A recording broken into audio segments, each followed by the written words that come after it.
Right now, somewhere in your mind, there's a voice that never stops talking.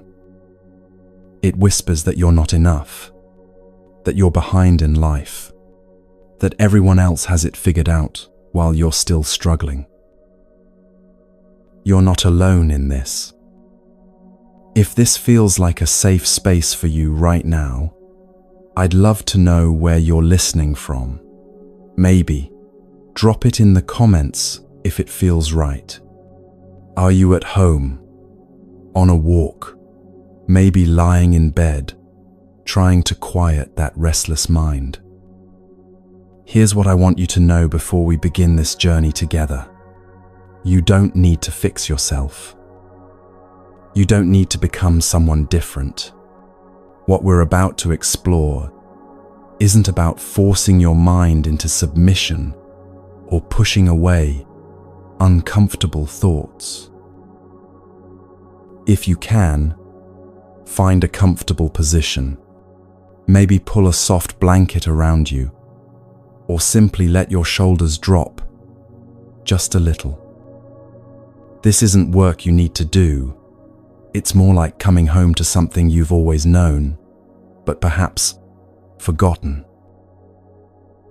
A Buddhist monk once spent 4 years in complete isolation, wrestling with the exact thoughts that might be visiting you right now.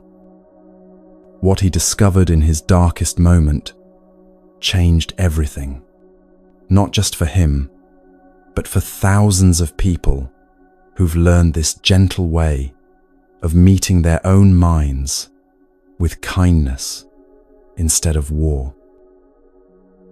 Your overthinking mind isn't your enemy. Let me show you why.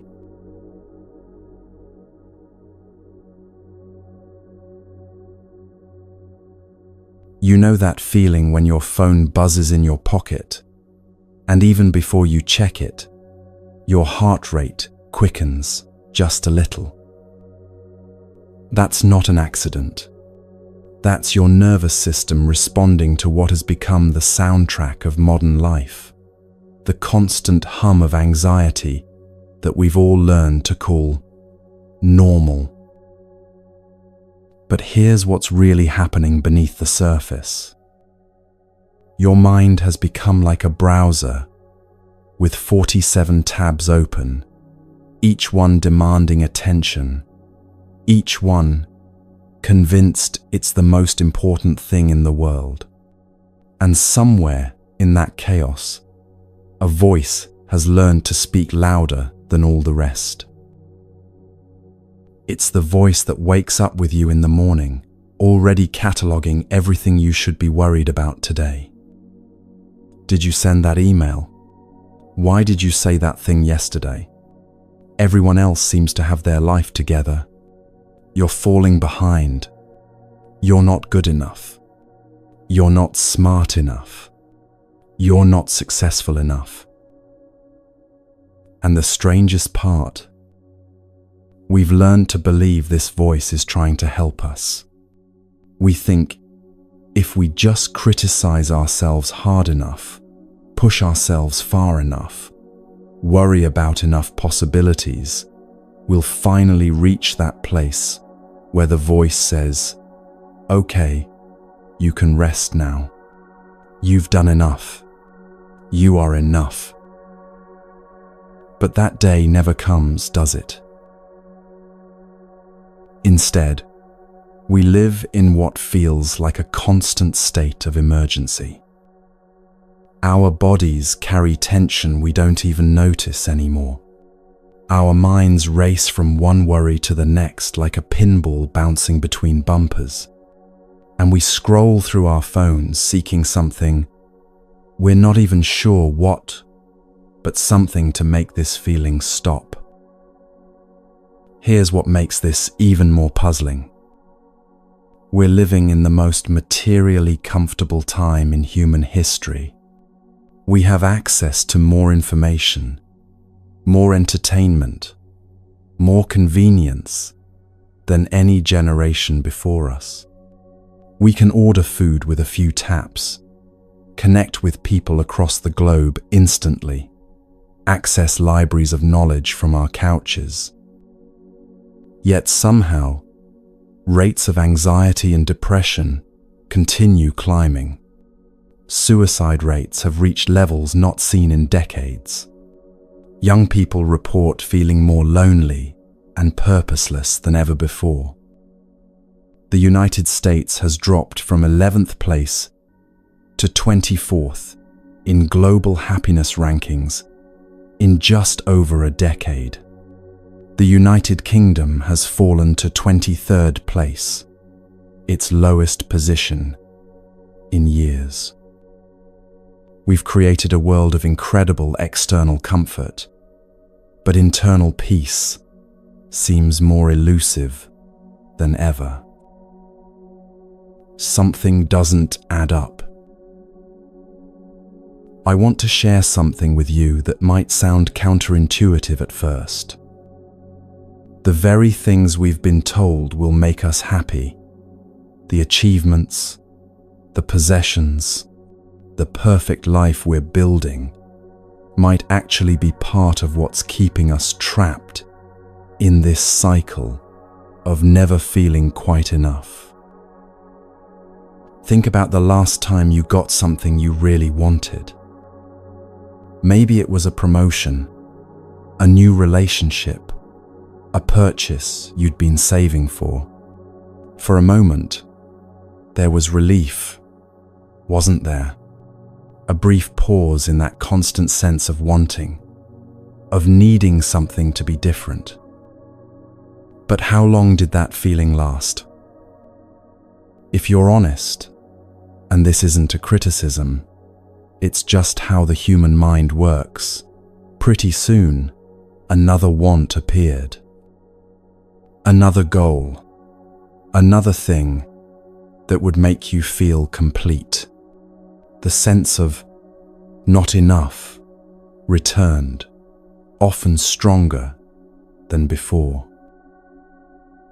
This is what happens when we put our happiness on the other side of getting something. We become prisoners of our own desires.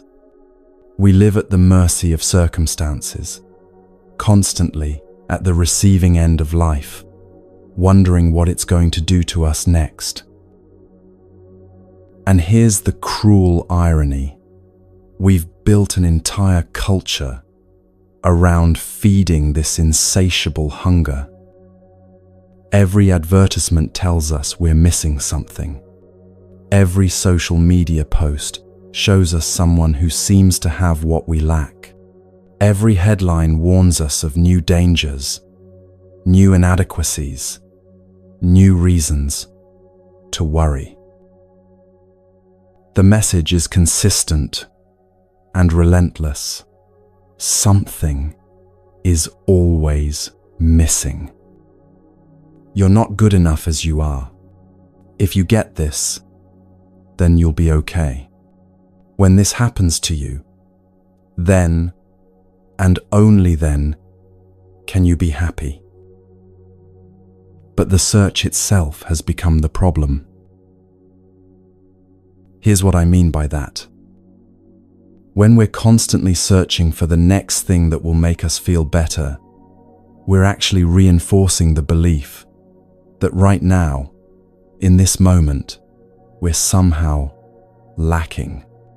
We're telling ourselves, I'll be happy when I get that job, find that relationship, solve that problem, fix that thing about myself. But searching is a habit that creates more searching. The mind that's always looking for the next source of happiness becomes less and less able to find satisfaction in what's already here. We end up like someone standing in a room full of food, convinced they're starving because they can't stop looking for the next meal. The more we want, the more we feel we don't have. We might end up with quite a lot materially, but feeling empty inside. And then we're back to that question that haunts so many of us. What's it all for? What's my purpose? I've reached the goals I wanted to reach, but I still feel like something is missing. And then there's the phone. This little device that's supposed to connect us to everything we want has somehow become a constant reminder of everything we don't have. We reach for it dozens of times a day, often without even realizing we're doing it. Our nervous systems have learned to expect constant stimulation, constant input, constant distraction from whatever we're feeling in this moment. We've become buried in our devices, invaded by a constant flow of information with persuasive undercurrents. This is affecting our stress levels and our confidence levels. We're constantly made to feel that something's missing, that we're not good enough, that we need to keep consuming, keep achieving, keep proving ourselves. But what happens when the battery dies? What happens when we're forced to sit with ourselves, with our own thoughts, with the silence? Many of us have lost the ability to be comfortable in our own company. We've become strangers to our own minds. I want you to try something with me right now. Don't worry. It's not meditation. Not yet. Just notice what it feels like to be in your body in this moment. Are your shoulders tense? Is your jaw clenched? Are you breathing shallow, quick breaths up in your chest? Most of us are carrying so much unconscious tension that we don't even realize we're in a constant state of low-level fight or flight. Our bodies are preparing for emergencies that never come or never stop coming. We're exhausted, but we can't figure out why. And underneath all of this, the constant stimulation, the endless searching, the physical tension, there's something else. A deeper sense that somehow we've lost touch with something essential, something that used to feel solid and reliable.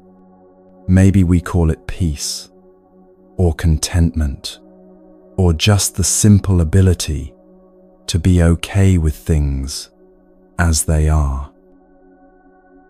Many people describe it as feeling like they're living on the surface of their own lives, going through the motions, checking boxes, staying busy enough to avoid that nagging sense that something important is missing. But what's missing isn't another achievement or possession or experience. What's missing is the ability to come home to ourselves. Now, here's something that might come as a tremendous relief. You're not broken. This isn't evidence that you're doing life wrong, or that you're somehow defective.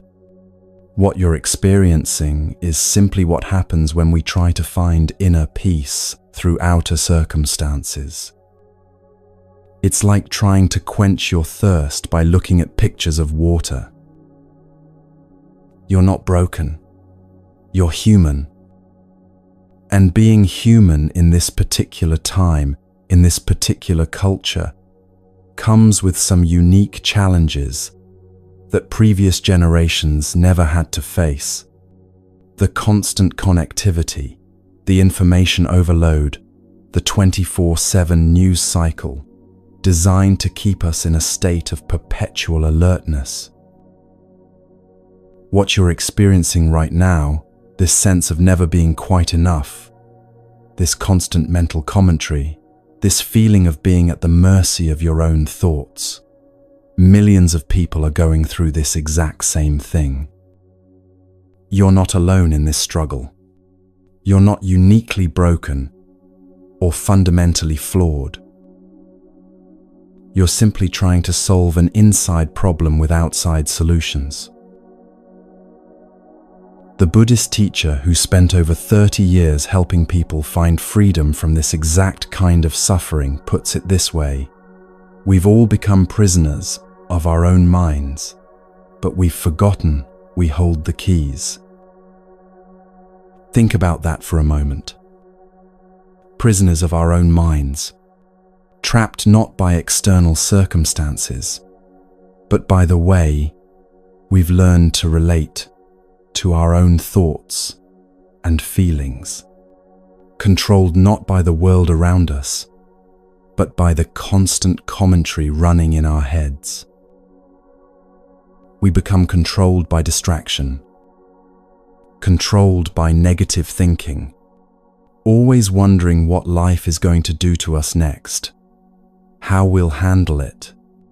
There's not much strength in that position.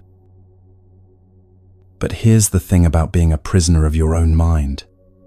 If you built the prison, you can also find the way out. What we're really looking for, in all our searching and striving and scrolling, is freedom.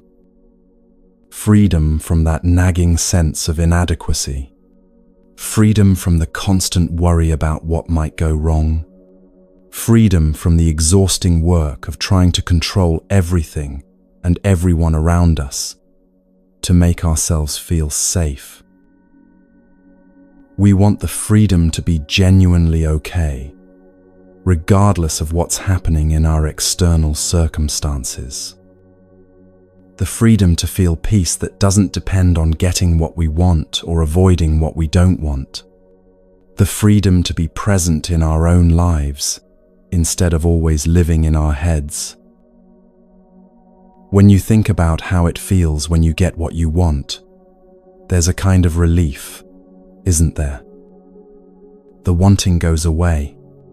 It's like hunger. You feel hungry. You eat something. The hunger disappears.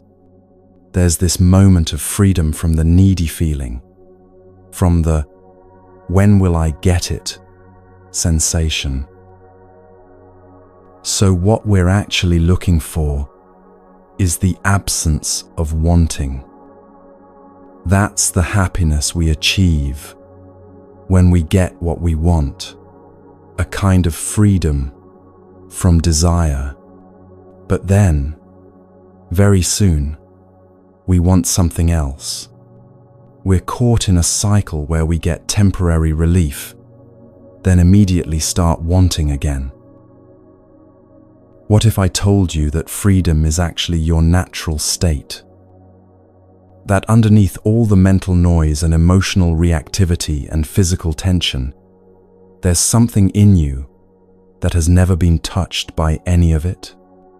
Something that has been calm and aware and okay this whole time, just waiting for you to remember it's there.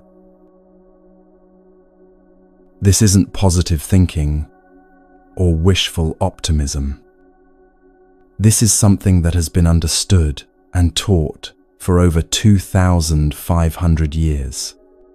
Something that has helped millions of people find genuine peace in the middle of circumstances far more challenging than anything most of us will ever face. There's an ancient secret that changes everything. A secret that has nothing to do with changing your circumstances or fixing your problems or becoming a different person. A secret that has been hidden in plain sight all along, waiting for the moment when you're ready to stop searching outside yourself and start exploring the vast, peaceful space that has always been within you. The secret is this: what you've been looking for was already there inside.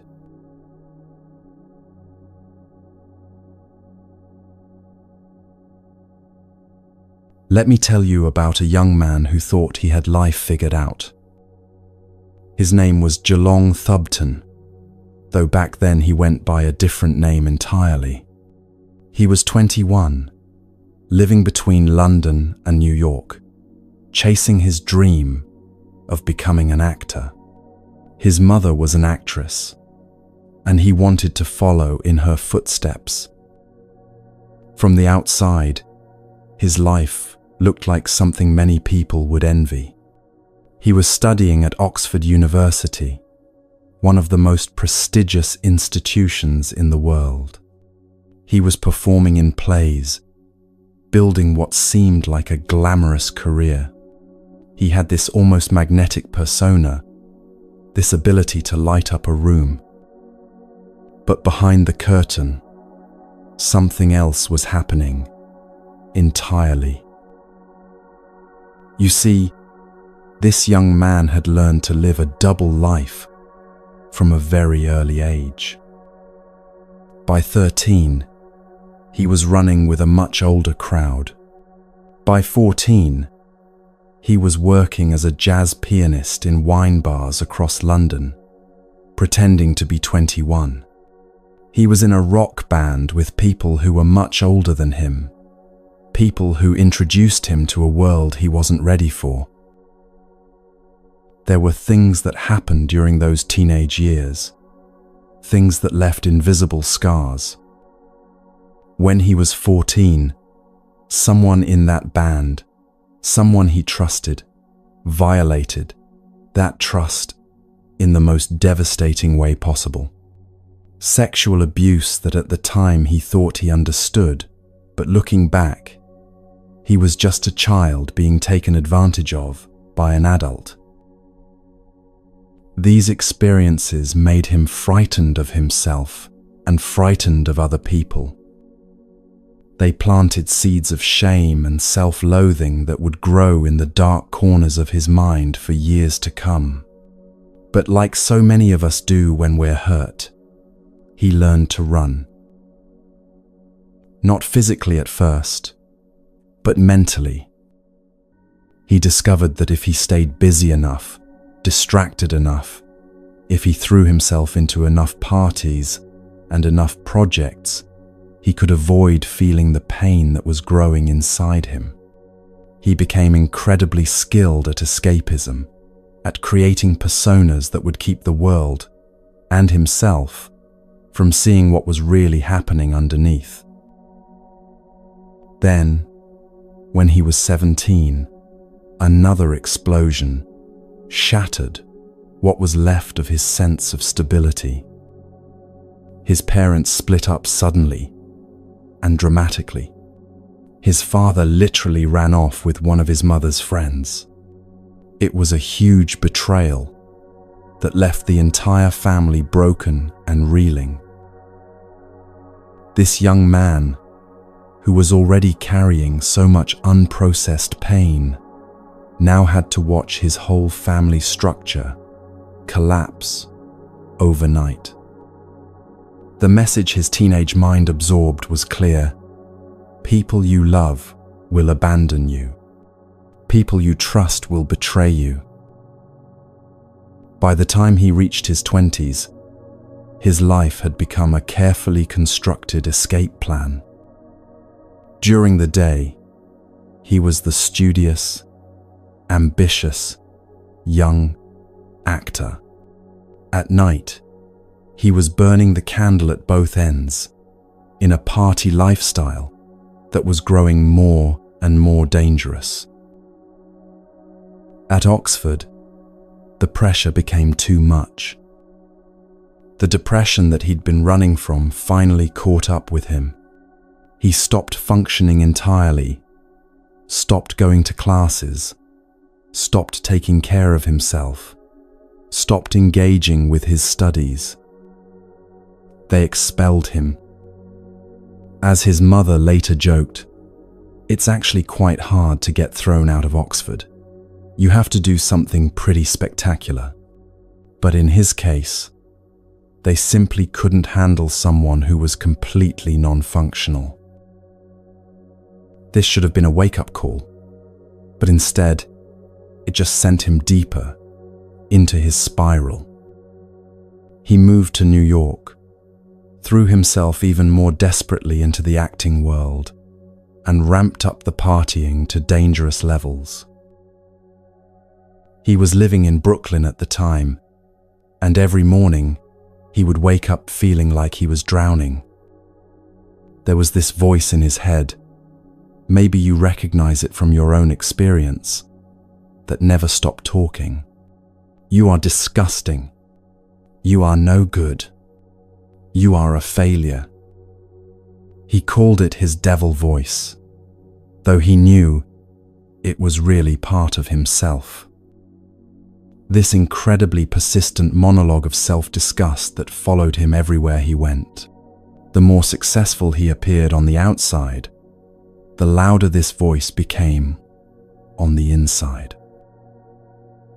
It was as if his mind had taken every cruel thing that had ever been done to him and turned it into a weapon against himself. He had become his own worst enemy, carrying his abusers' voices long after they were gone. And so he ran faster. More parties, more distractions, more ways to avoid being alone with his own thoughts. He wasn't looking after himself at all. He was treating his body and mind like obstacles to overcome rather than parts of himself that deserved care. Then came the morning that changed everything.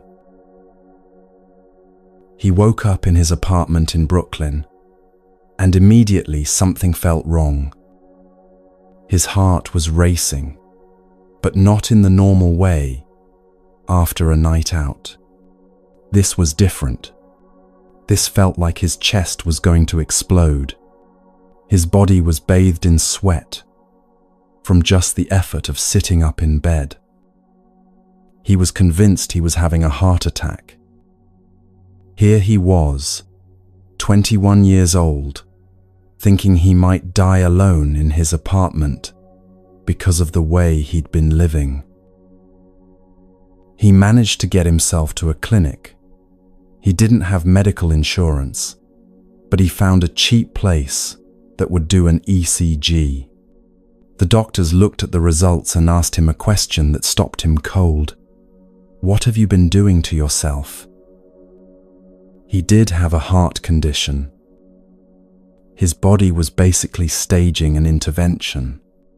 All those months and years of running from his pain, of pushing through and pushing down, and never stopping to rest, it had caught up with him in the most dramatic way possible. For the next few months, he was essentially an invalid. Any movement would make his body break out in sweat. His heart would start racing at the slightest exertion.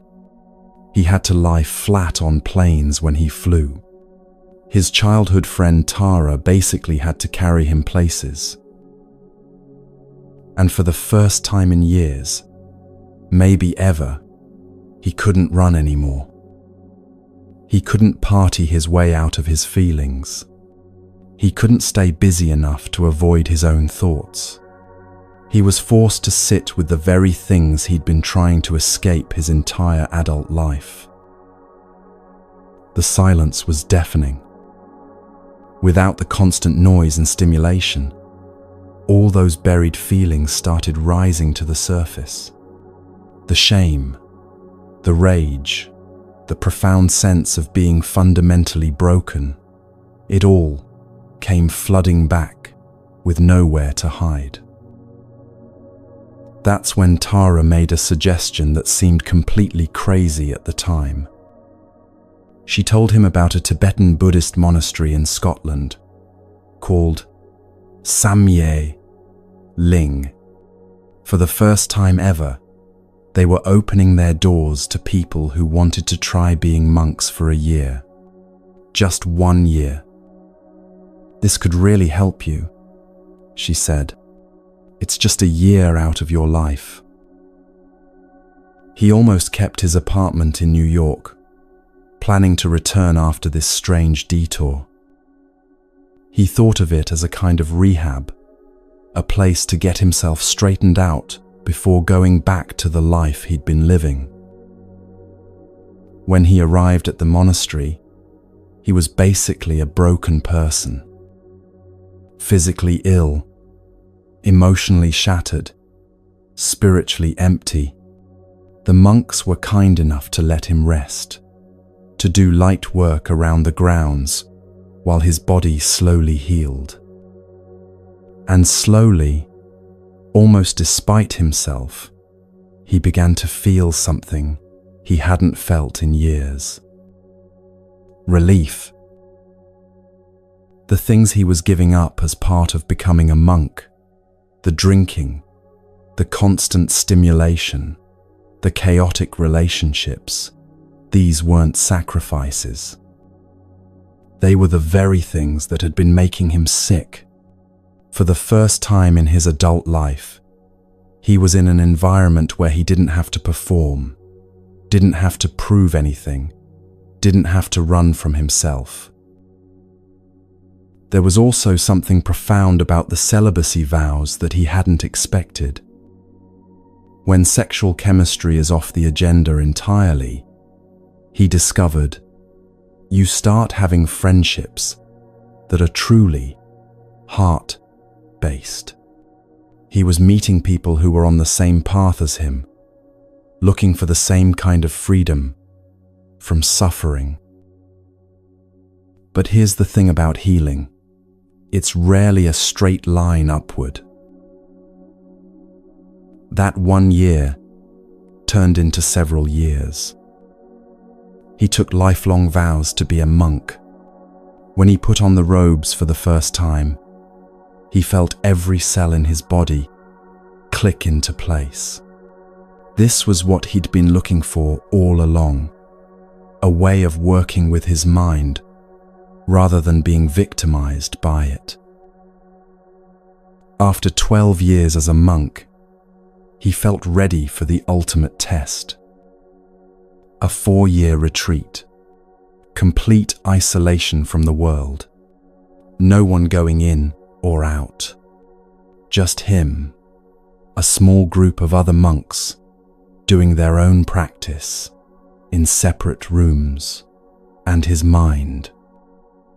He thought he was ready. After 12 years of monastic life, surely he had developed enough tools, enough understanding, enough inner strength to handle whatever came up. He had been teaching meditation to others, giving talks about Buddhism. Maybe he thought he was quite sorted out by then. He had no idea what was waiting for him in that silence. The first few weeks were difficult, but manageable. Then the first few months brought challenges he had expected. But as the months turned into the first year, and then the second year, something began happening that caught him completely off guard. Memories started surfacing. Not just memories, but the emotions attached to them. All the pain he thought he had dealt with, all the trauma he thought he had processed, all the hurt he thought he had left behind, it all came flooding back with a vengeance. The depression was unlike anything he had ever experienced. Waves of anxiety that would build into full-blown panic attacks. That voice, his devil voice, became so loud, it was like having someone screaming in his ear 24 hours a day. You are disgusting. You will never be good enough. You're failing at this too. You can't even be a proper monk. For 2 years, he tortured himself trying to figure out why he was suffering so much. He would lie awake at night, his mind racing with theories and explanations. Was it because of what happened when he was 14? Was it his parents' divorce when he was 17?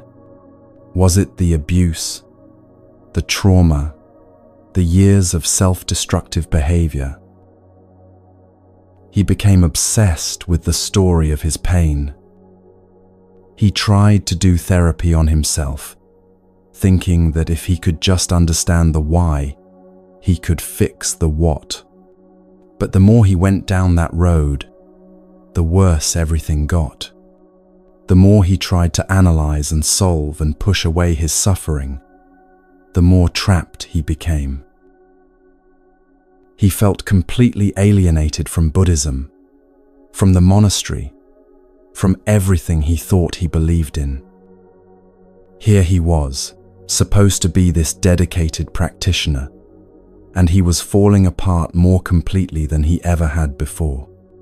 He started to question everything. The suffering built and built until one morning, he woke up and simply couldn't take it anymore. He had the most intense panic attack of his life. His vision went red. His body was shaking uncontrollably.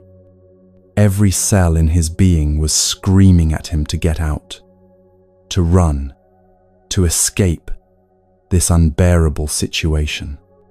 It felt like there was a knife constantly twisting in his heart.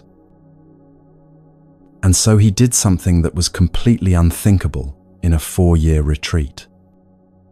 He ran to the boundary wall of the retreat center, and he climbed over it. Picture this: a Buddhist monk in robes, running through the rain on a remote Scottish island, having completely abandoned everything he had committed to.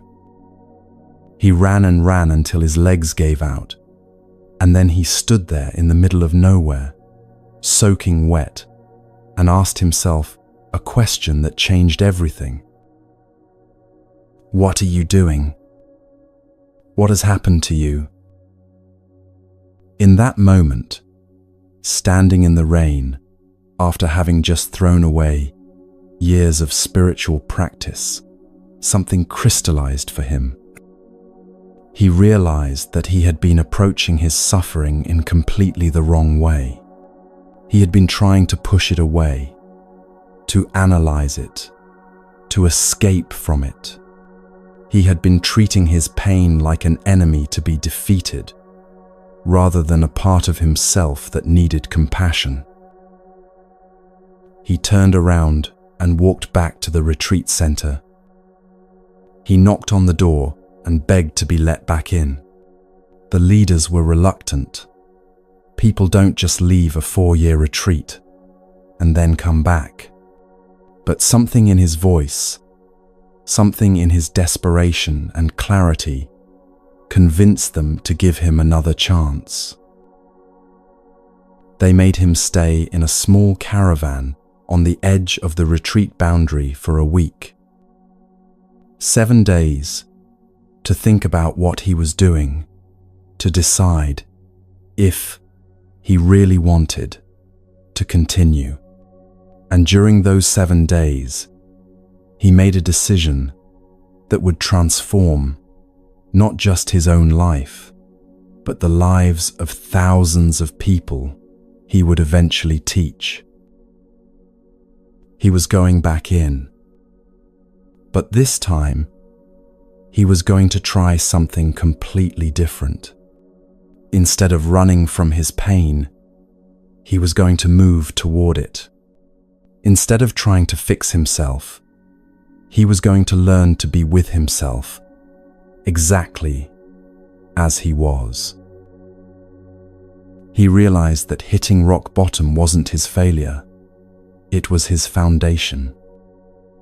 All that suffering, all that apparent breakdown, wasn't evidence that he was doing something wrong. It was his mind finally feeling safe enough to show him what it had been carrying all along. The monastery walls hadn't been keeping him prisoner. His own mind had been the prison, and running away from the retreat was just another form of running away from himself. But you can run to the end of the earth, and the thing that's been tormenting you will always find you there, because it's part of you. When he went back into that retreat center, he carried with him a revolutionary understanding. The pain wasn't something to be solved. It was something to be met with the same tenderness you might show a frightened animal. He had spent so much effort trying to push his suffering away because it was so disgusting and shameful to him. But that was what was making it worse. What if, instead of fighting against it, he learned to turn toward it with curiosity and kindness? What if the very thing he had been trying to escape was actually the doorway to his freedom? What he discovered next changed everything.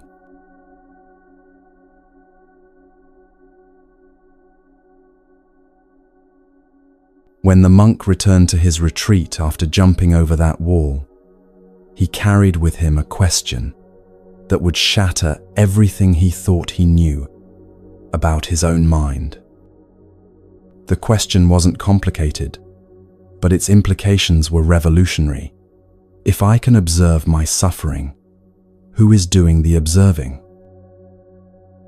This might sound like philosophical wordplay, but for someone who had been at war with his own thoughts for decades, it was the first crack of light through a door he didn't even know existed.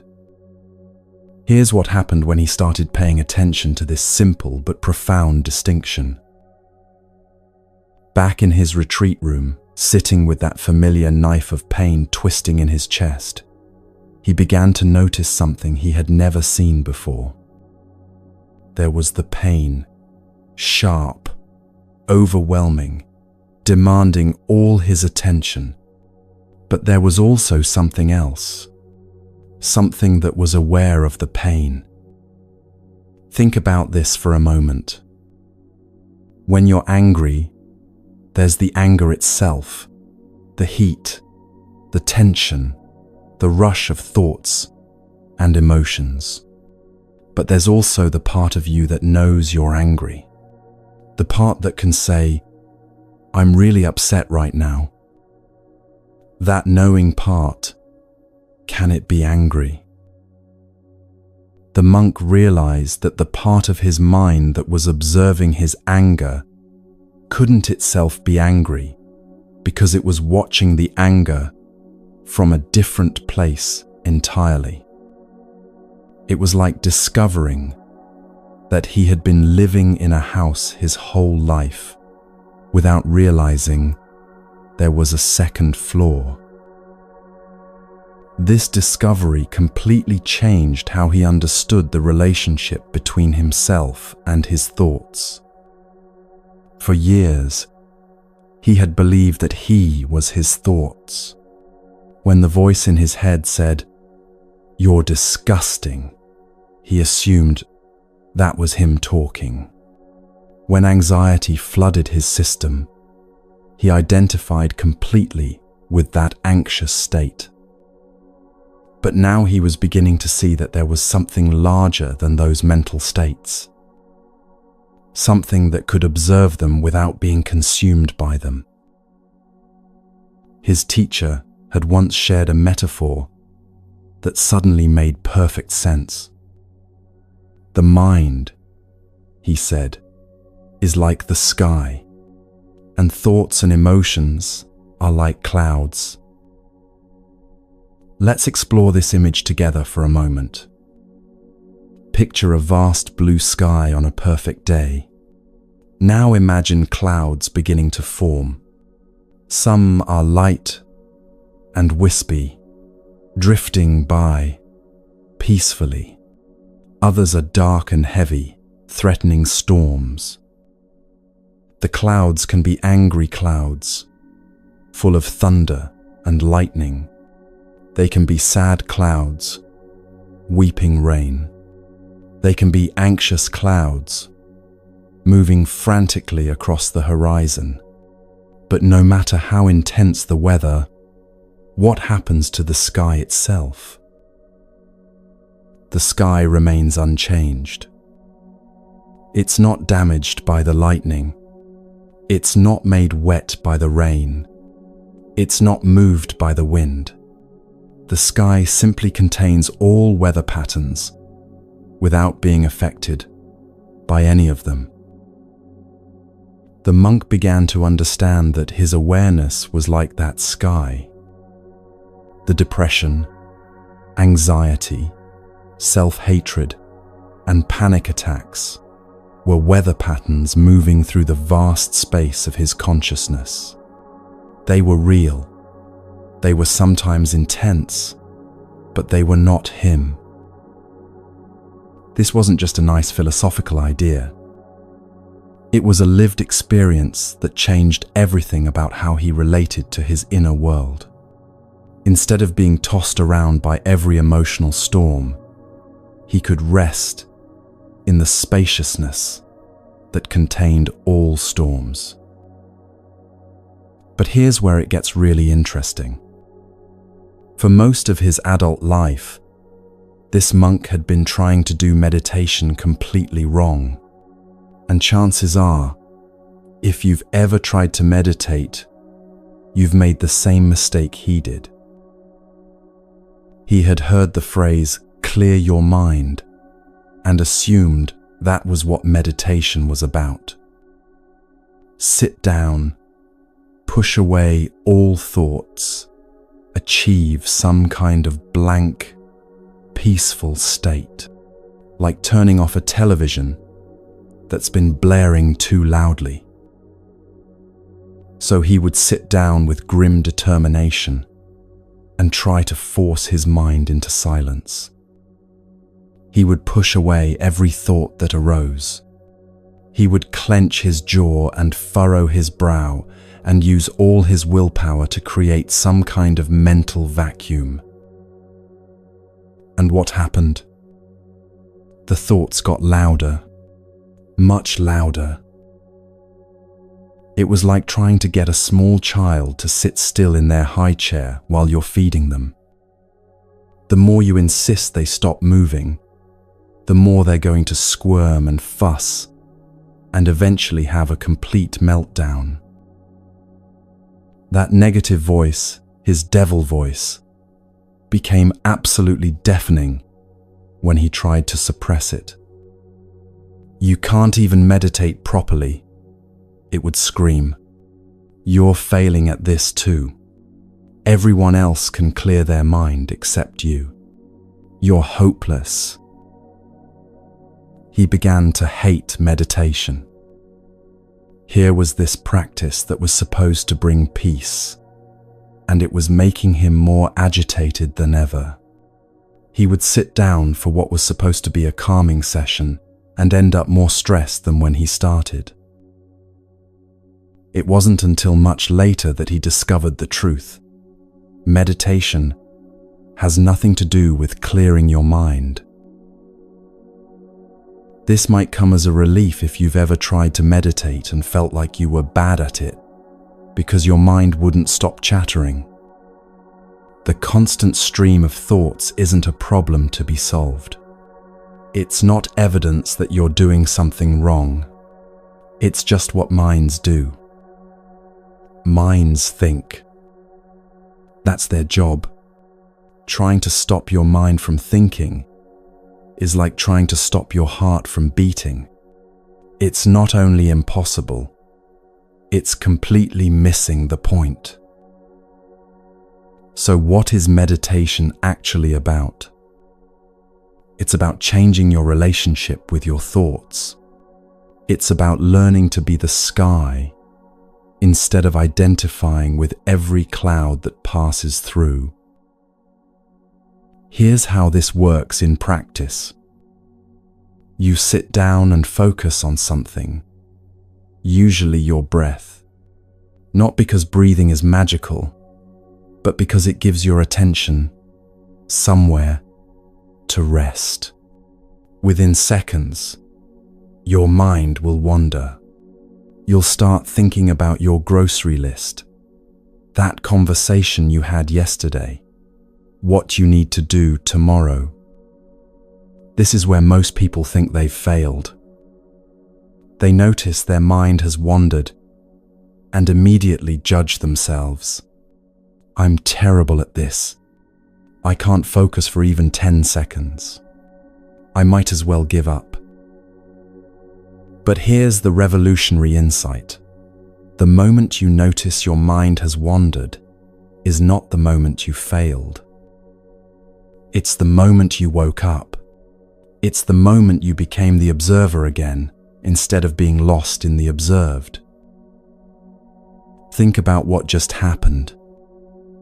You were lost in thought, completely identified with whatever story your mind was telling. Then suddenly, awareness returned. You found yourself thinking about something other than your breath. That finding, that noticing, that sudden return of awareness, that's meditation. That's exactly what you're training when you meditate. You're strengthening your ability to wake up inside your own mind. The monk began to understand this through his own experience. He would sit with his breath, get lost in thoughts about his past trauma, then suddenly realize he was supposed to be meditating. Instead of berating himself, he started to get curious about that moment of awakening. Who or what was it that noticed he had been lost in thought? What was the quality of awareness that could step back and observe the mental activity? It felt different from the thoughts themselves, more spacious, more peaceful, more stable. Over time, he began to recognize this aware presence as his true nature. Not the chattering mind with all its stories and complaints and worries. Not the emotions that came and went like weather systems, but the consciousness that was always present, always observing, always unchanged by whatever it was witnessing. This might sound abstract, but let me invite you to experience it directly. Right now, as you're listening to these words, notice that you're aware of hearing them. There's the sound of the voice, and there's your awareness of that sound. Now notice that you're also aware of other things simultaneously. Maybe the feeling of your body against whatever you're sitting or lying on.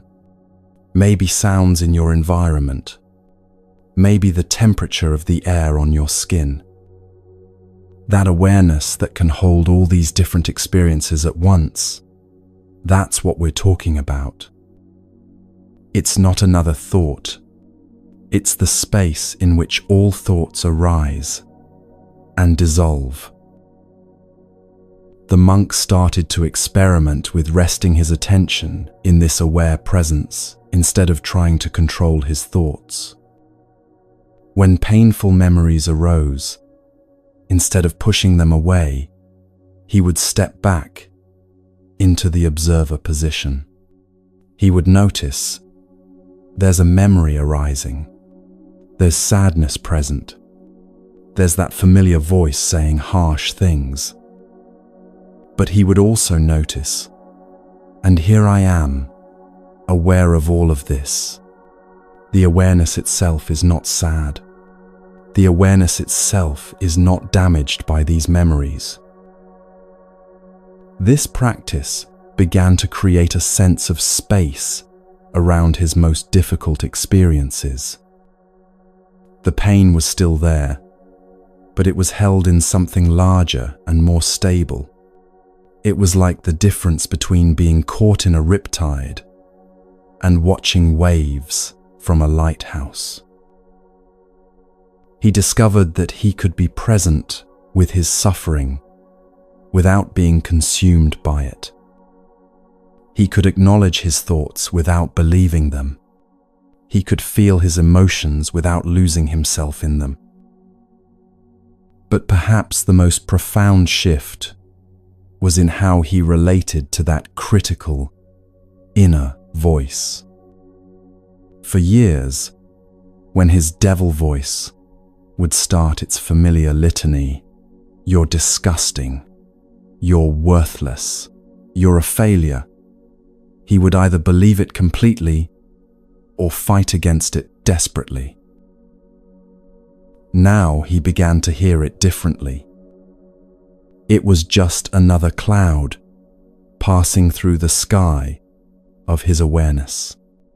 A very noisy, persistent cloud, but a cloud nonetheless.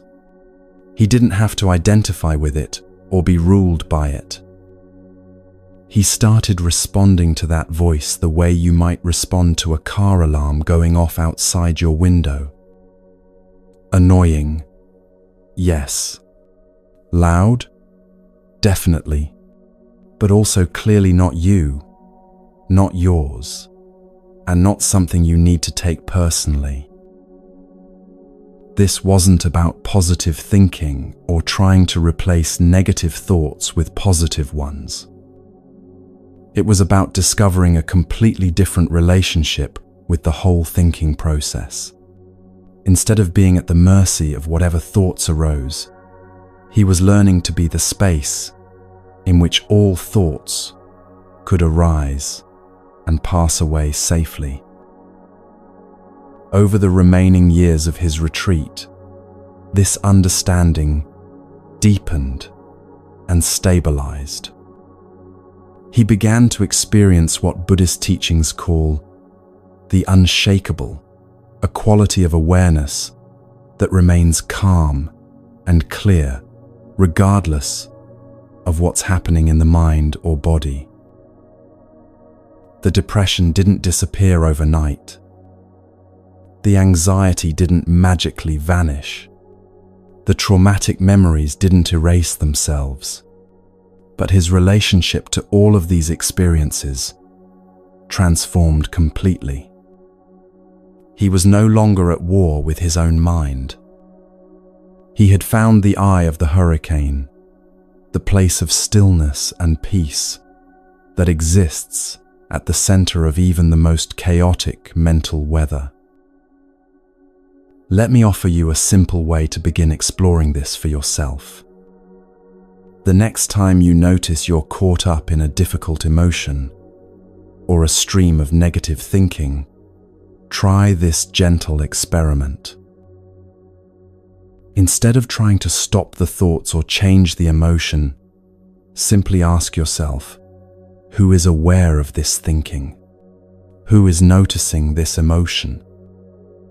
Don't try to figure out the answer intellectually. Just rest your attention in the awareness that's already present, the consciousness that's reading these words right now, that's aware of your surroundings, that's been with you every moment of your life. You might be surprised to discover that this awareness has a different quality than your thoughts and emotions.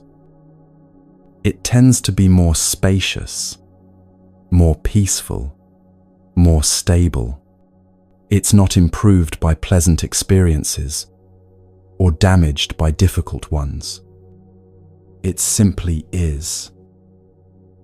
This discovery that you are not your thoughts, but rather the awareness in which thoughts arise, is the first step toward genuine inner freedom. But as the monk learned in his retreat, knowing this intellectually is very different from living it consistently. But knowing this isn't enough.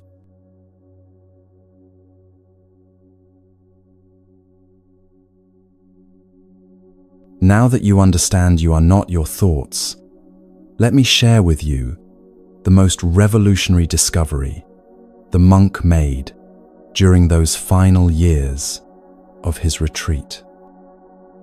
It wasn't some esoteric spiritual technique or ancient secret ritual. It was something so simple that most people dismiss it as too basic to be transformative. The secret practice that changed his life forever can be broken down into exactly 3 steps. 3 things that anyone can do, anywhere, at any time. No special equipment, no years of training, no perfect conditions required. But here's what makes this practice so powerful. It's not about what you might think meditation is about. Most people approach meditation like they're trying to achieve some kind of perfect mental state. They sit down expecting to feel blissful, peaceful, transcendent. They think successful meditation means having no thoughts, feeling completely calm, reaching some kind of spiritual high. This is like going to the gym expecting to leave, feeling completely rested. You don't go to the gym to feel relaxed. You go to exercise your muscles. The workout might be challenging, even uncomfortable, but that's exactly how you know it's working. Meditation is the same. You're not trying to achieve a particular state. You're exercising a particular capacity, the capacity to choose where you place your attention. So let me walk you through the 3 sacred steps that will transform your relationship with your own mind. Not because they'll make your thoughts disappear, but because they'll teach you how to be free, regardless of what thoughts arise. Step 1. Focus on your breathing. This isn't breath work where you're trying to breathe in any particular way. You're not trying to breathe slowly or deeply or in any special pattern. You're simply letting your breath be natural and using it as an anchor for your attention. Find a comfortable position. Sitting in a chair is perfectly fine. You don't need to sit cross-legged on the floor unless that feels comfortable for you. Close your eyes or soften your gaze downward. Start by just becoming aware of your body. Feel your hands resting wherever they are. Notice your shoulders and allow any tension to drop away naturally. Bring your attention to the front of your body and start to notice the natural rhythm of your breathing. You can focus on the rising and falling of your chest or belly, or you might prefer to feel the sensation of air moving in and out through your nostrils. There's no right or wrong way. Choose whatever feels most natural and accessible to you. Now here's what will happen within the first few seconds, and this is completely normal. Your mind will wander. Step 2. Notice when your mind has wandered. This is where most people think they've failed, but actually, this is where the real work begins. Your mind will drift to your to-do list, that conversation you had yesterday, what you're making for dinner, whether you're doing this right, anything and everything except your breath. You might find yourself planning your weekend, replaying an argument from last week, or worrying about something that might happen next month. You might start thinking about how you're supposed to be meditating and wondering if this is working. You might get lost in a fantasy or memory so completely that you forget you were ever trying to focus on breathing. All of this is not only normal, it's essential. Here's why. The moment you realize your mind has wandered is the moment you wake up inside your own consciousness. Think about what just happened. You were completely absorbed in thought, identified with whatever story your mind was telling. Then suddenly, awareness returned. You found yourself thinking about something other than your breath. That moment of noticing, that's meditation. That's exactly the capacity you're training. You're not trying to prevent your mind from wandering. You're strengthening your ability to recognize when it has wandered and to consciously redirect it. Step 3. Gently return your attention to your breath. This is perhaps the most important part of the entire practice. How you return matters more than the fact that you return. Don't drag your attention back to your breath like you're yanking a misbehaving dog on a leash. Don't scold yourself for getting distracted. Don't try to force your attention to stay put this time. Instead, return to your breath the way you might gently guide a friend who's lost in thought back to a conversation. With kindness, with patience, with the understanding that minds naturally wander, and there's nothing wrong with that. That's it. Those are the 3 steps. Focus, notice, return. Focus, notice, return. Over and over again throughout your meditation session. Now, let me tell you what you're really doing when you practice these 3 simple steps. You're going to the gym for your attention. Every time you notice your mind has wandered and gently bring it back, you're doing a mental rep. You're strengthening your capacity to choose consciously where you place your awareness rather than being at the mercy of whatever thoughts happen to arise. Think of it this way.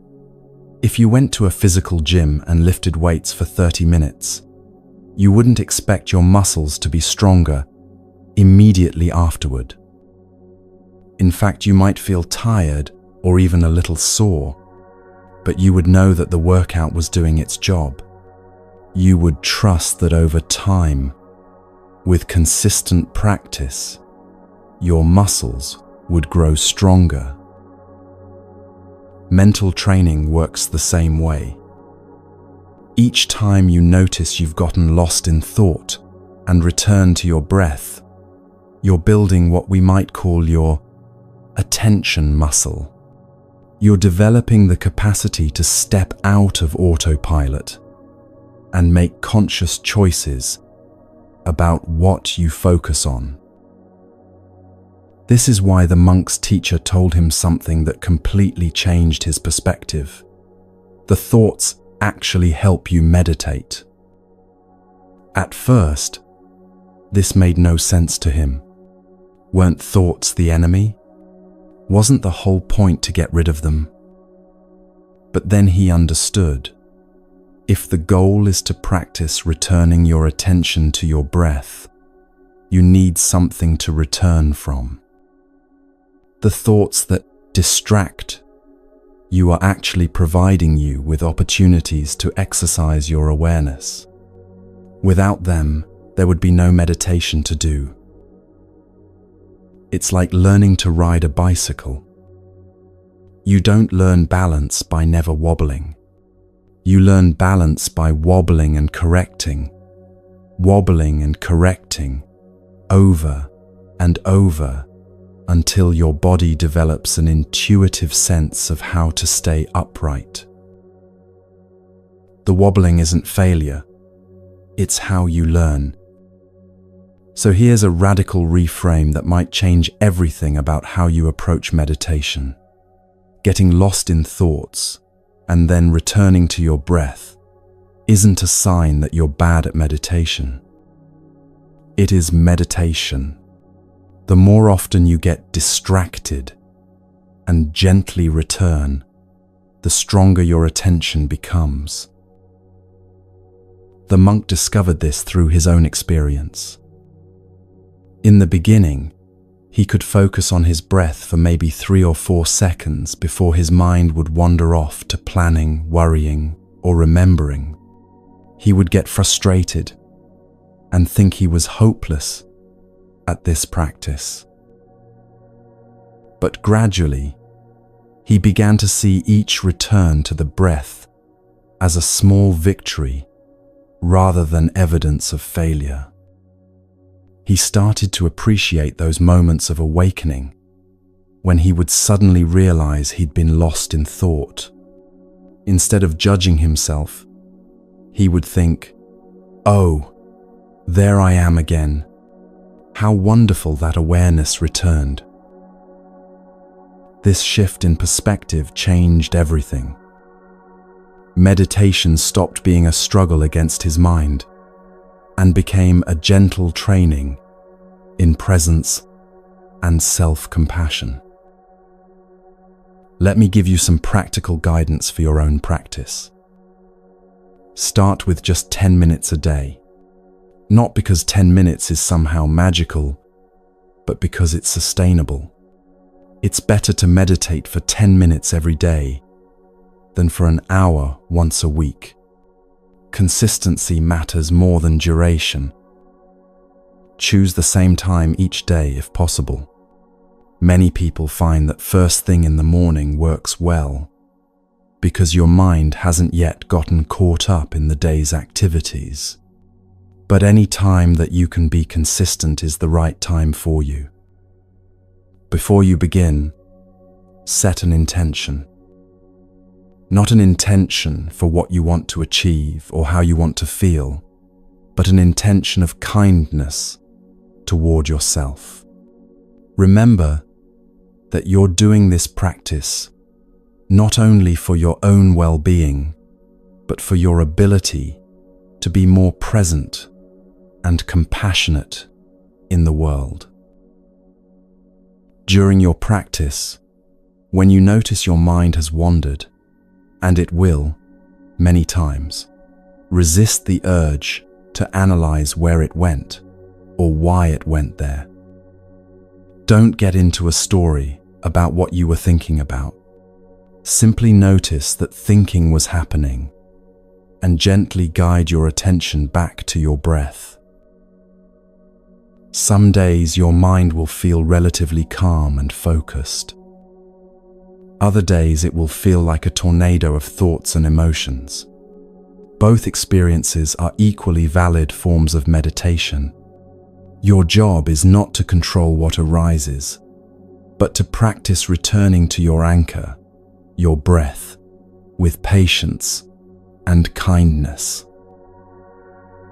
After your meditation session, resist the urge to evaluate how it went.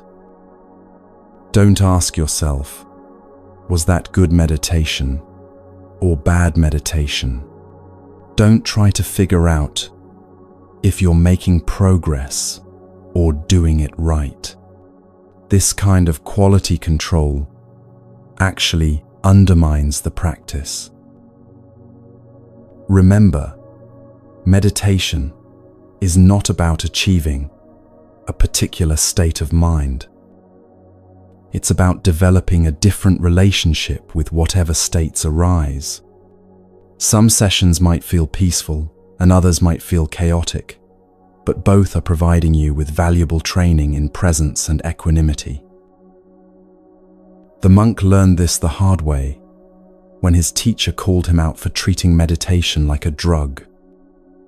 He had been sitting down with expectations of feeling good, waiting for meditation to give him some kind of high or relief.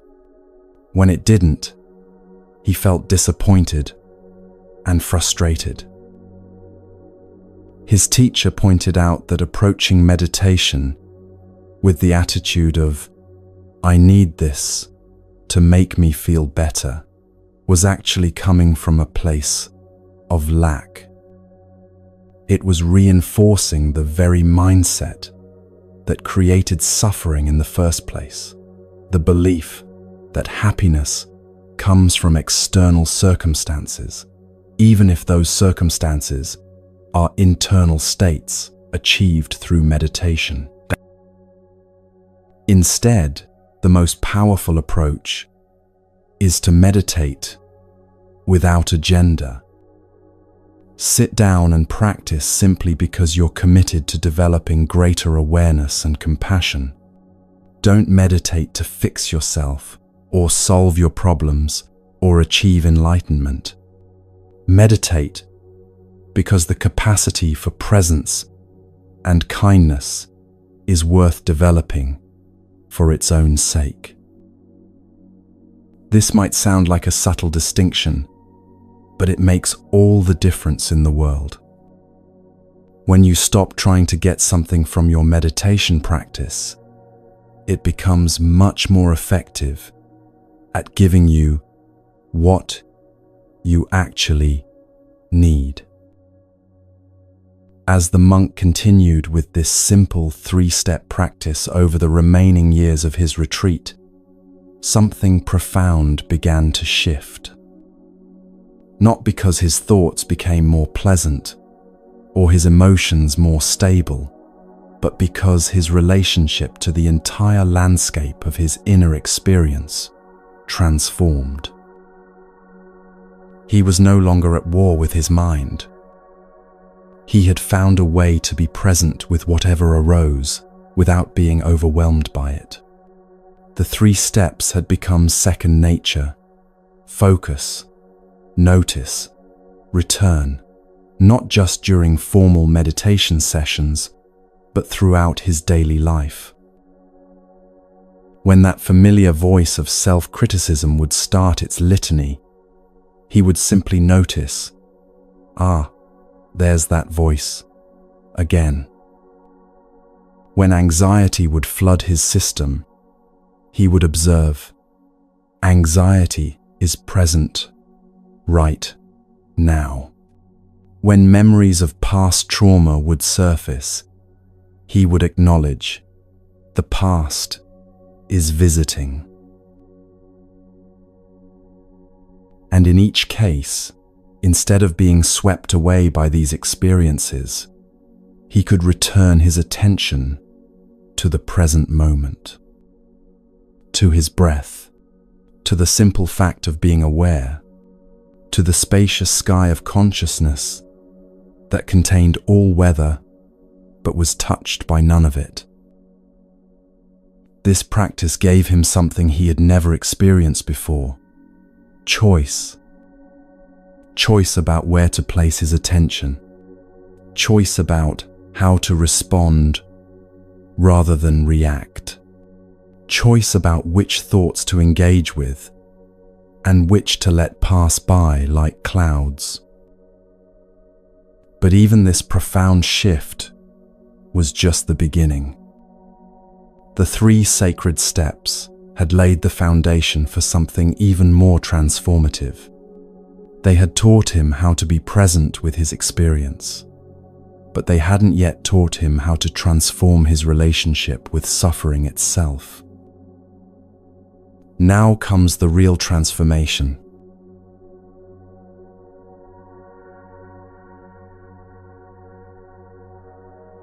Back in his retreat room, having returned from that desperate run over the monastery wall, the monk faced a choice that would determine the rest of his life. He could continue doing what he had been doing for 2 years, analyzing his pain, trying to understand it, fighting against it, running from it. Or he could try something that seemed completely counterintuitive. He could turn toward his suffering instead of away from it. What I'm about to share with you is the most powerful psychological technique he discovered in those 4 years of isolation. It's also the most misunderstood. So please, listen carefully, because this practice has the potential to transform your relationship with every difficult emotion you've ever experienced. The suffering he was experiencing felt very specific in his body. It wasn't just sadness or anxiety or depression as abstract concepts. It felt like a knife constantly twisting in his heart, a sharp, piercing sensation right in the center of his chest that would intensify whenever memories surfaced or when that critical voice would start its familiar assault. For 2 years, his entire focus had been on getting that knife out. He would try to understand why it was there. Was it because of the sexual abuse when he was 14? The family breakdown when he was 17? The years of self-destructive behavior? He became obsessed with the story of his pain, convinced that if he could just figure out the right explanation, the suffering would disappear. But something revolutionary happened when he stopped trying to remove the knife and instead decided to make it his meditation. This might sound strange, even dangerous, but here's what he discovered. When you move toward your pain instead of away from it, everything changes. How can something hurt you if you've decided to move toward it? You've made the choice. You're no longer a victim of the sensation.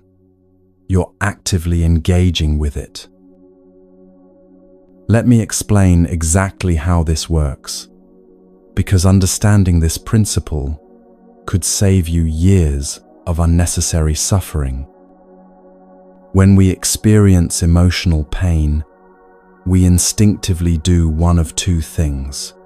We either try to escape it or we try to solve it. We distract ourselves with work, food, shopping, substances, relationships, endless scrolling on our phones.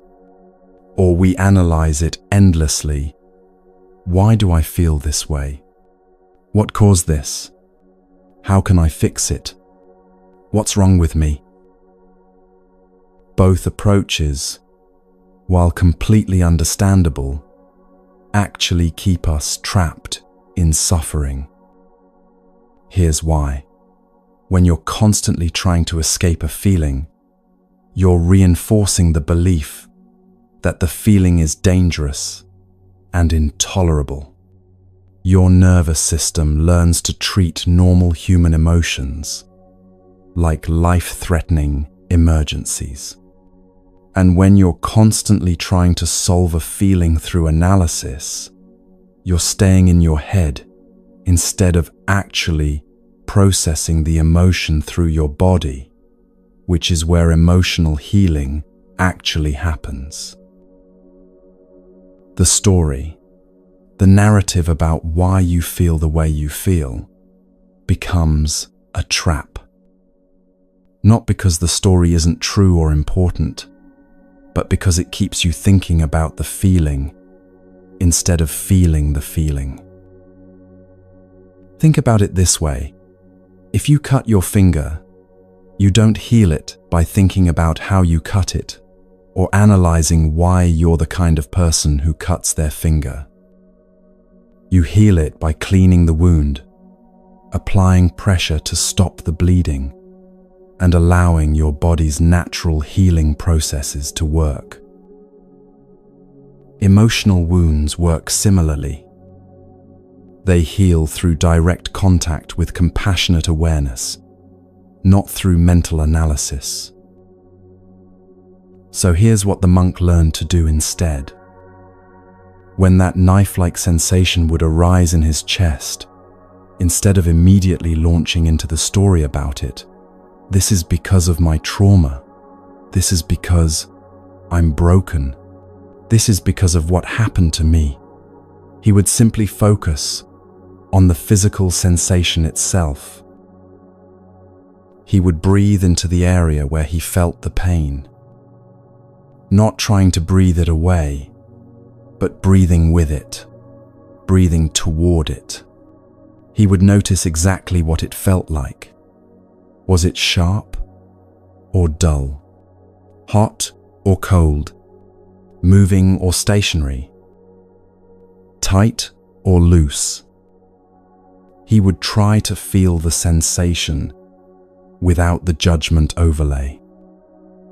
Not, "This is terrible," or "I hate this," or "Why is this happening to me again?"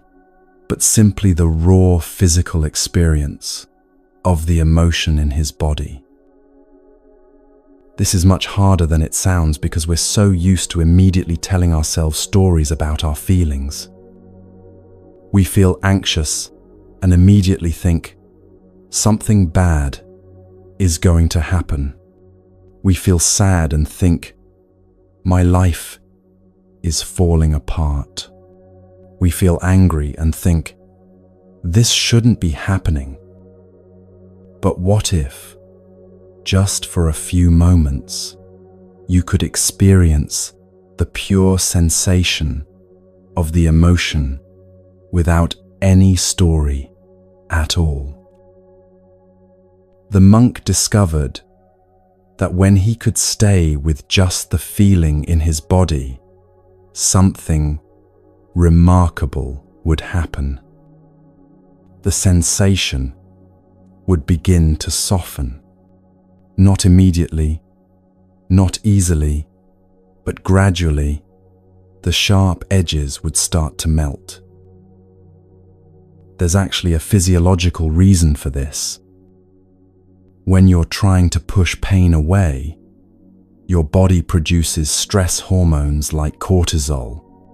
When you relax into acceptance of what you're feeling, your body starts producing endorphins, natural painkillers, and mood elevators. The very act of accepting your pain triggers your body's healing response. But the transformation goes deeper than just physical chemistry.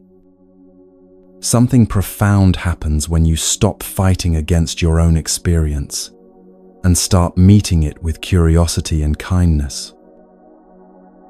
The monk began to develop a completely different relationship with that knife-like sensation in his chest. Instead of seeing it as an enemy to be defeated, he started relating to it like a frightened animal that needed care. He would imagine holding a scared rabbit or a bird with a broken wing, something that required the utmost gentleness and patience. This wasn't just visualization. He was learning to direct the same tenderness toward his own pain that he would naturally show to any wounded creature. And for someone who had spent decades being his own worst critic, this was revolutionary. For the first time in his life, he was treating himself with genuine compassion. Not the fake positive thinking kind of self-care, but the deep, unconditional kindness that you might show to a beloved friend who was suffering. Let me walk you through how you can begin to apply this practice in your own life. The next time you notice you're experiencing a difficult emotion, anxiety, sadness, anger, frustration, whatever it might be, try this gentle experiment. First, pause and locate the feeling in your body. Emotions always have a physical component. Anxiety might feel like a tight knot in your stomach or a flutter in your chest. Sadness might feel like a heaviness in your heart or a sinking sensation. Anger might feel like heat rising up through your torso or tension in your jaw and shoulders. Once you've found where the emotion lives in your body, resist the urge to immediately figure out why you're feeling this way or how to make it stop. Instead, bring your attention directly to the physical sensation. breathe into that area of your body, not to make the feeling go away, but to send breath and space and awareness to the place where you're hurting. Imagine you're breathing compassion directly into that sensation. If your mind starts spinning stories about the feeling, this is because of what happened yesterday, or I always feel like this, or there must be something wrong with me, gently redirect your attention back to the pure physical experience. What does it actually feel like in your body right now? Can you be curious about the sensation instead of immediately judging it as bad or trying to change it? Can you explore it the way a scientist might explore an interesting phenomenon, with genuine interest rather than resistance? Most importantly, can you meet this feeling with the same kindness you would offer to a good friend who was in pain? What would you say to someone you love who was experiencing exactly what you're experiencing right now? Can you say those same compassionate words to yourself? The monk found that this practice worked not just with emotional pain, but with physical discomfort as well. During his retreat, he began experiencing health problems that would persist for years after his teacher was murdered. Heart and lung issues that made breathing difficult and left him feeling ill much of the time. Instead of fighting against his sick body or becoming bitter about his physical limitations, he learned to apply the same principle. He would breathe compassion into the places where he hurt. He would send love to his struggling heart and lungs the way you might care for a beloved pet who wasn't feeling well. This didn't magically cure his health problems, but it completely changed his relationship to them. Instead of his illness being another source of suffering and frustration, it became an opportunity to practice unconditional self-compassion. The practice also transformed how he related to that critical voice in his head.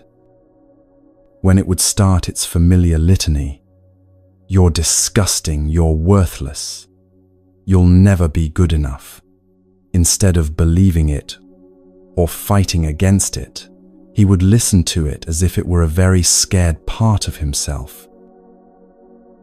He realized that this harsh inner critic was actually trying to protect him in the only way it knew how.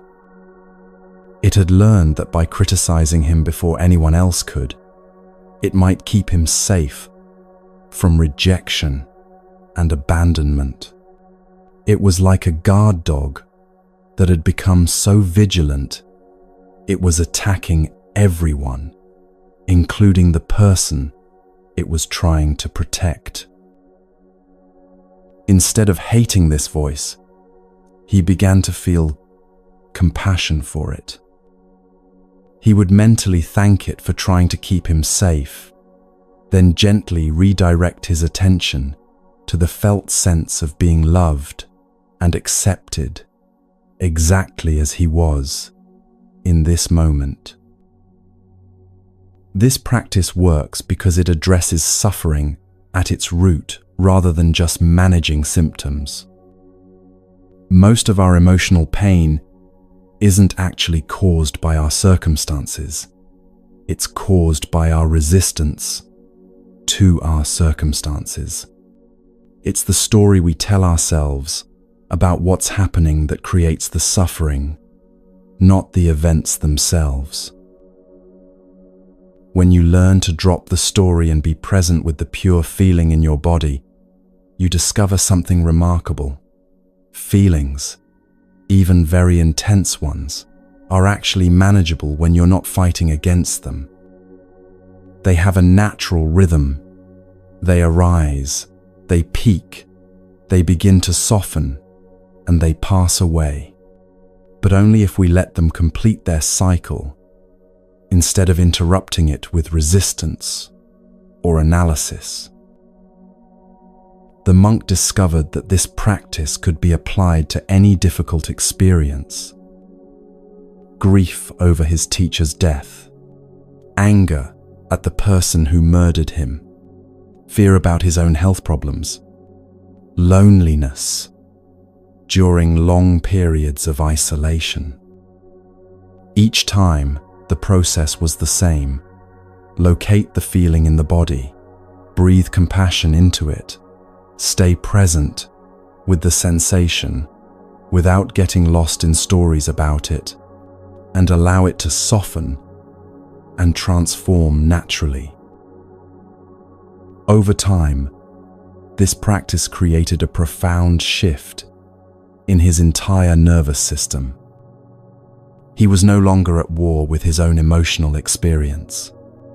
He had learned to be a safe harbor for whatever arose in his mind and body. He had become someone he could trust to handle whatever life brought his way. But perhaps most importantly, he had discovered that the very experiences he had spent his life trying to avoid, pain, sadness, fear, anger, could actually become doorways to deeper freedom and compassion. The knife in his heart, when met with love instead of resistance, had transformed into a source of profound healing. This leads to something profound.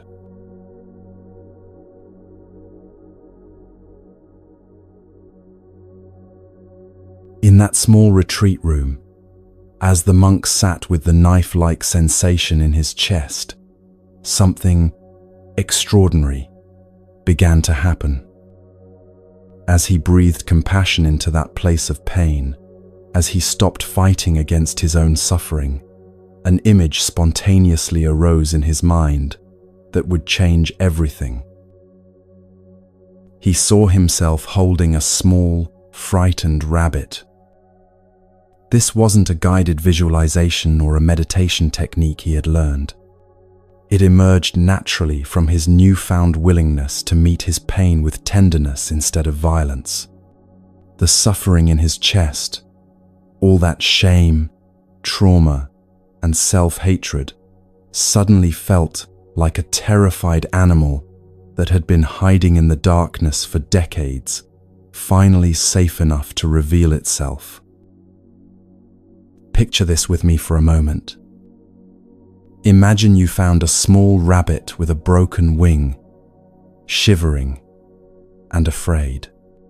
What would be your natural response? Would you yell at it for being injured? Would you analyze why it got hurt? Would you demand that it stop being scared immediately? Of course not. You would gently gather it in your hands. You would speak softly to reassure it. You would hold it carefully, allowing it to feel safe and protected. You would tend to its wounds with patience and care, understanding that healing takes time. This is exactly the energy the monk learned to bring to his own inner wounds. For the first time in his life, he was treating the broken parts of himself with the same unconditional kindness he would naturally offer to any wounded creature. This was revolutionary because his entire relationship with himself had been built on criticism and rejection. From his earliest memories, there had been a voice in his head that never stopped pointing out his flaws, his failures, his inadequacies. That voice had gotten louder after the sexual abuse, after his parents' divorce, after every disappointment and trauma. By the time he became an adult, that inner critic had become a full-time job. It would wake up with him in the morning, already listing everything he should be worried about. It would narrate his day with a constant stream of judgment. You said the wrong thing. You look terrible. Everyone can see you don't belong here. You're going to fail. He had learned to believe this voice was trying to help him. Like many of us, he thought if he just criticized himself hard enough, pushed himself far enough, worried about enough possibilities, he would eventually become good enough to deserve love and acceptance. But that day never came. Instead, he lived in a constant state of internal warfare, exhausted from fighting battles against himself that could never be won. The frightened rabbit visualization changed all of this. Suddenly, he could see that the harshest critic inside his head wasn't some wise counselor trying to make him better. It was a terrified part of himself that had never learned any other way to stay safe. Think about when that critical voice first developed in your own life. For most of us, it formed when we were children who desperately needed love and belonging. If the adults around us were critical, we learned to criticize ourselves first to avoid their rejection. If our environment felt unpredictable or unsafe, we developed an internal alarm system that would scan constantly for potential threats or mistakes. That voice wasn't trying to hurt us. It was trying to protect us in the only way it knew how. But somewhere along the way, the guard dog became more dangerous than the threats it was supposed to guard against. The monk began to understand that his inner critic was like that frightened rabbit too. It needed compassion, not more criticism. It needed to be held with gentle understanding, not attacked or suppressed. This realization led to what might be the most important insight of his entire spiritual journey. You cannot hate yourself into becoming someone you love. For decades, he had been trying to improve himself through self-attack. He thought if he was just harsh enough with himself, eventually he would reach some standard that would earn him the right to feel okay about who he was. But self-hatred only creates more self-hatred. Criticism only breeds more criticism. What if the opposite were true? What if the path to becoming someone you could genuinely love started with loving who you already are? This doesn't mean becoming narcissistic or delusional about your flaws. It means recognizing that you're a human being who, like every other human being, is inherently worthy of kindness and care. Not because of what you've accomplished or how well you've performed, but simply because you exist. The monk's transformation from self-hatred to self-love didn't happen overnight. It was a gradual process of learning to catch himself in moments of internal criticism and choosing a different response. Instead of joining in when that voice would start its familiar assault, "You're disgusting, you're worthless, you'll never be good enough," he would pause and ask himself, what would I say to a dear friend who was feeling this way? The answer was always radically different from what he was saying to himself. To a friend, he would offer understanding, encouragement, perspective. He would remind them of their strengths, their resilience, their basic goodness. He would hold space for their pain without making it worse with additional judgment. Slowly, he began to offer himself the same quality of care. When he noticed self-critical thoughts arising, he would mentally place his hand on his heart and speak to himself the way a loving parent might speak to a struggling child. This is really hard right now. It's okay to feel this way. You're doing the best you can. You are worthy of love exactly as you are. This practice felt awkward and artificial at first. After decades of self-attack, kindness toward himself felt foreign, even suspicious. Part of him worried that if he stopped being so hard on himself, he would become lazy, complacent, or arrogant. But the opposite happened. As he learned to treat himself with genuine compassion, he found he had more energy for growth and change, not less. When you're not constantly defending yourself against internal attacks, you have much more bandwidth for actually improving your life. This connects to one of the most misunderstood aspects of self-compassion.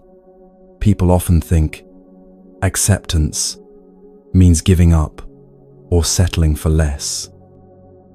They worry that if they accept themselves as they are, they'll lose motivation to change or grow. But true acceptance isn't resignation. It's the foundation for genuine transformation. Think about it this way. If you have a garden that's not thriving, you don't berate the plants for not growing fast enough. You study the conditions, the soil, the light, the water, and you make adjustments from a place of understanding and care. Self-compassion works the same way.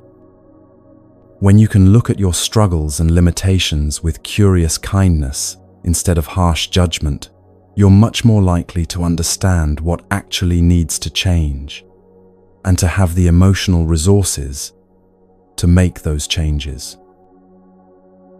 The monk's story about his acting career illustrates this perfectly. For years, he had pursued performing not from genuine passion, but from a desperate need to prove he was worthy of love and admiration. He had created this glamorous persona to hide what he saw as his disgusting, shameful true self. Even as a monk, he continued this pattern for a while. He developed intense attachments to friendships, constantly seeking reassurance and validation from others because he couldn't give it to himself. He couldn't spend time alone with his own company because he found himself so unpleasant to be with. But as he learned to hold that frightened rabbit of his inner pain with genuine tenderness, something shifted fundamentally. He no longer needed external validation to feel okay about himself. He could be alone without being lonely because he had finally become a friend to himself. This transformation wasn't about becoming perfect or eliminating all his difficult emotions. He still experienced sadness, anxiety, anger, and fear. But now he could hold these feelings the way a loving parent holds a crying child, with presence, understanding, and unconditional care. Let me share some practical techniques you can use to begin cultivating this same quality of self-compassion in your own life. The next time you notice your inner critic starting its familiar commentary, try this simple practice. Place one hand on your heart and take a deep breath. Feel the warmth and gentle pressure of your hand. This physical gesture sends a signal to your nervous system that you're safe and cared for. Then, speak to yourself the way you would speak to someone you love, who was going through exactly what you're going through. Use the same tone of voice, the same words of comfort and encouragement. If it feels too strange to speak to yourself directly, imagine you're speaking to a younger version of yourself who needs your protection and guidance.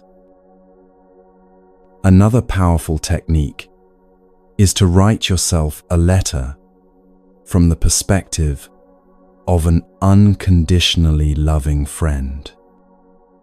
This friend sees all your struggles and imperfections clearly, but also sees your fundamental goodness, your efforts to grow, your basic humanity. What would this friend want you to know? How would they describe your situation with both honesty and compassion? You can also practice the frightened rabbit visualization directly. When you're experiencing emotional pain, imagine that pain as a small, scared animal that needs your care. Picture yourself gently gathering it in your hands, offering it safety and warmth. Notice how this changes your relationship to the difficult feeling. The monk discovered that these practices were particularly powerful when applied to forgiveness, both of himself and others. For years, he had carried resentment toward the people who had hurt him, thinking that holding on to anger was somehow protecting him or demanding justice. But he came to understand that forgiveness isn't about condoning harmful behavior or pretending that hurtful things didn't happen. Forgiveness is about freeing yourself from the toxic burden of carrying someone else's actions in your body and mind. The traditional metaphor says that holding on to resentment is like grasping a hot coal with the intention of throwing it at someone else. You're the one getting burned. When you forgive, you're not letting the other person get away with anything. You're putting down the coal so your own hands can heal. This understanding helped him process even the most difficult relationship in his life, with the man who murdered his beloved teacher. The killer had been a monk in their monastery, someone they knew well. The betrayal felt almost unbearable. But gradually, through practicing the same compassion techniques he used on himself, the monk was able to see that this person must have been suffering tremendously to commit such an act. This didn't excuse the behavior, but it allowed him to release the rage that was poisoning his own system. He realized that forgiveness isn't a feeling you have to generate. It's a choice you make to stop carrying someone else's actions as a burden in your own life. You don't forgive because you feel like it. You forgive because you want to be free. The same principle applies to self-forgiveness. You don't have to feel good about your past mistakes to stop punishing yourself for them. You just have to recognize that continuing to attack yourself for things you can't change is not helping anyone, including yourself. This practice of radical self-compassion gradually dissolved that voice of constant self-criticism that had tormented him for decades. Not because he became perfect, but because he learned to relate to his imperfections with kindness instead of violence. he discovered that the frightened rabbit of his pain, when held with enough love and patience, could transform into a source of wisdom and strength. The very experiences that had once made him feel broken and ashamed became the foundation for deep compassion toward himself and others. The parts of himself he had spent his life trying to hide or fix revealed themselves to be the source of his greatest gifts. His sensitivity, which had made him vulnerable to hurt, also made him incredibly empathetic. His struggles with mental health gave him profound understanding of suffering that would help thousands of people find their own healing. This is the revolution of self-compassion. It doesn't make you soft, or weak, or complacent. It makes you strong enough to face reality without armor, brave enough to be vulnerable, resilient enough to keep going when things get difficult. Most importantly, it makes you available to offer others the same quality of presence and acceptance that you've learned to give yourself. You can't give what you don't have. When you learn to love yourself unconditionally, that love naturally overflows to everyone around you. This can transform your daily life.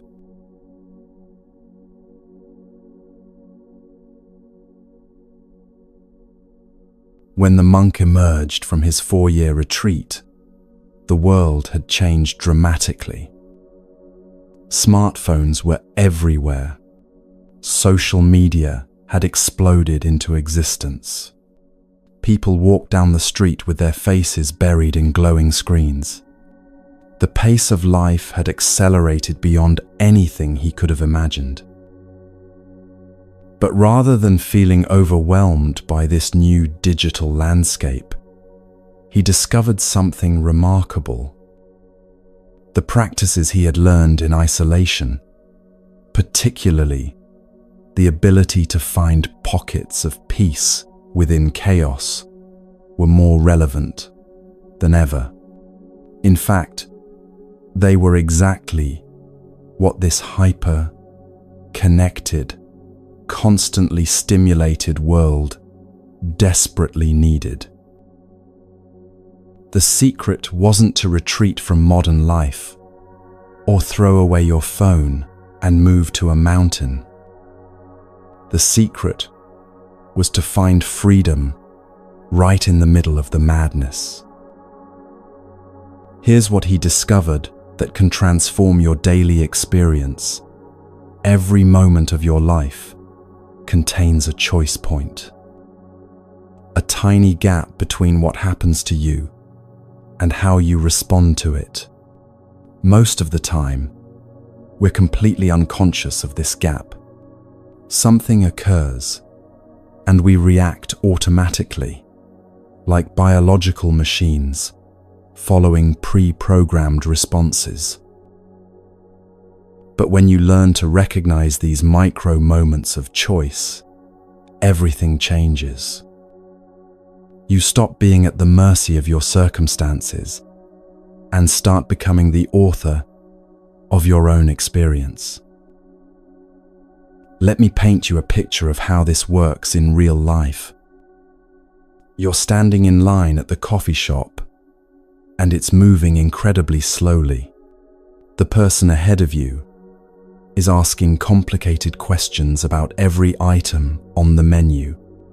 You have somewhere important to be, and you can feel your stress levels rising.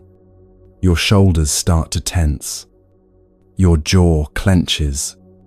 That familiar voice in your head starts its commentary. This is ridiculous. Why didn't I leave earlier? I'm going to be late. This always happens to me. This is the fork in the road the monk learned to recognize. In every moment like this, You're standing at an intersection between two completely different paths. One path is the road of reaction. You follow your conditioned patterns automatically. You get irritated, check your phone, maybe sigh loudly, or look around for someone else to share your frustration with. You spend the next 10 minutes in a state of low-level stress, and when you finally get your coffee, you're already depleted before your day has really begun. The other path is the road of response. You pause and recognize this moment as an opportunity to practice something that will make you stronger, calmer, and more free. Here's what the monk learned to do in situations like this, and what you can learn to do too. Instead of immediately reaching for your phone or getting caught up in irritation, try this simple practice. Feel the ground under your feet. Literally, notice the solid contact between your shoes and the floor. Feel the weight of your body being supported by the earth beneath you. This might sound almost too simple to be meaningful, but something profound happens when you shift your attention from your mental commentary to your physical presence. You drop out of the story about how this situation shouldn't be happening and into the reality of what actually is happening. Next, bring your attention to your shoulders. Notice if they've crept up toward your ears with tension. Consciously let them drop and soften. Take a gentle breath and allow your jaw to unclench. Now, instead of seeing this weight as time being stolen from you, try reframing it as time being given to you. A few minutes of stillness in your busy day. A chance to just be present without having to accomplish anything. A gift of space that you didn't have to schedule or create. You might even go a step further and become curious about your surroundings. Really look at the people around you. Notice the morning light coming through the windows. Appreciate the smell of coffee and pastries. Let yourself be fully here, instead of mentally rushing to wherever you think you need to be next. What you're doing in these micro moments is literally rewiring your brain. Every time you choose awareness over automaticity, presence over reactivity, you're strengthening neural pathways that serve your well-being instead of your stress response. Think about it this way. Your nervous system has learned that being stuck in lines, trapped in traffic, or delayed by circumstances is a threat that requires immediate activation of fight or flight mode. But when you repeatedly choose a calm, aware response to these situations, you're teaching your nervous system a new pattern. You're showing it that these moments of slowness or delay are actually safe and can even be enjoyable. The monk discovered that this practice works in any situation where you feel stuck or powerless. Waiting for the elevator, sitting in traffic, standing in security lines at the airport, holding for customer service on the phone, even waiting for a slow website to load, or for someone to respond to a text message. These moments, which most people experience as frustrating obstacles to their real life, can become opportunities to practice the most important skill you'll ever develop: the ability to be okay, regardless of your external circumstances. Let me give you another example of how this works. You're driving to work, and suddenly, traffic comes to a complete standstill. Construction, an accident, whatever it is, you're not moving. Your first impulse might be to grip the steering wheel tighter, check your phone for alternate routes, maybe even pound the dashboard in frustration. But what if you use this forced pause as a meditation retreat? Turn off the radio and sit in the silence for a moment. Notice what it feels like to have nowhere to go and nothing to do except be present. Feel your hands resting on the steering wheel. Take 3 conscious breaths, longer than you normally would. Look around at the other drivers. Notice that you're all in the same situation together. Send a little mental goodwill to the people in the cars around you. They're probably feeling just as frustrated as you were a moment ago. This simple act of extending compassion to others immediately shifts you out of victim mode and into a more spacious, generous state of mind. Here's where it gets really interesting. The monk found that as he practiced these micro moments of mindfulness consistently, something unexpected happened. He started to actually look forward to situations that used to stress him out. Traffic jams became opportunities for breath meditation. Long lines became chances to practice patience and presence. Delayed flights became gifts of unscheduled time to simply be still. Instead of these circumstances controlling his emotional state, he was using them as a kind of informal meditation retreat, scattered throughout his daily life. This shift from victim to practitioner is one of the most empowering transformations you can make. When you stop seeing difficult circumstances as things that happen to you and start seeing them as opportunities to strengthen your capacity for presence and peace, you become genuinely fearless. But let's be practical about this. I'm not suggesting you need to become some kind of blissed-out person who never feels frustrated or impatient. The goal isn't to eliminate all negative emotions or to pretend that delays and inconveniences aren't genuinely annoying sometimes. The goal is to develop choice in how you respond, to create space between what happens and your reaction to what happens, to build your capacity to remain centered and clear-headed, even when life doesn't go according to plan. One of the most powerful ways to practice this is to create what the monk calls phone-free pockets of peace throughout your day. These are moments where, instead of immediately reaching for your device when you have a few minutes of downtime, you choose to simply be present with yourself and your surroundings. For example, when you're walking from your car to a building, instead of scrolling through messages, try walking mindfully. Feel each step. Notice the temperature of the air on your skin. Look around and actually see what's in your environment instead of moving through it unconsciously. Listen to the sounds around you: birds, traffic, conversations, the wind in the trees.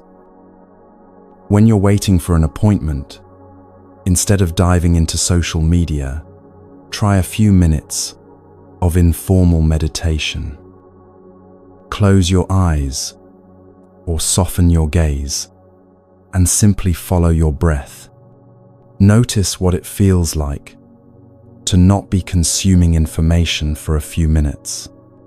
Let your nervous system experience what stillness feels like in the middle of a busy day.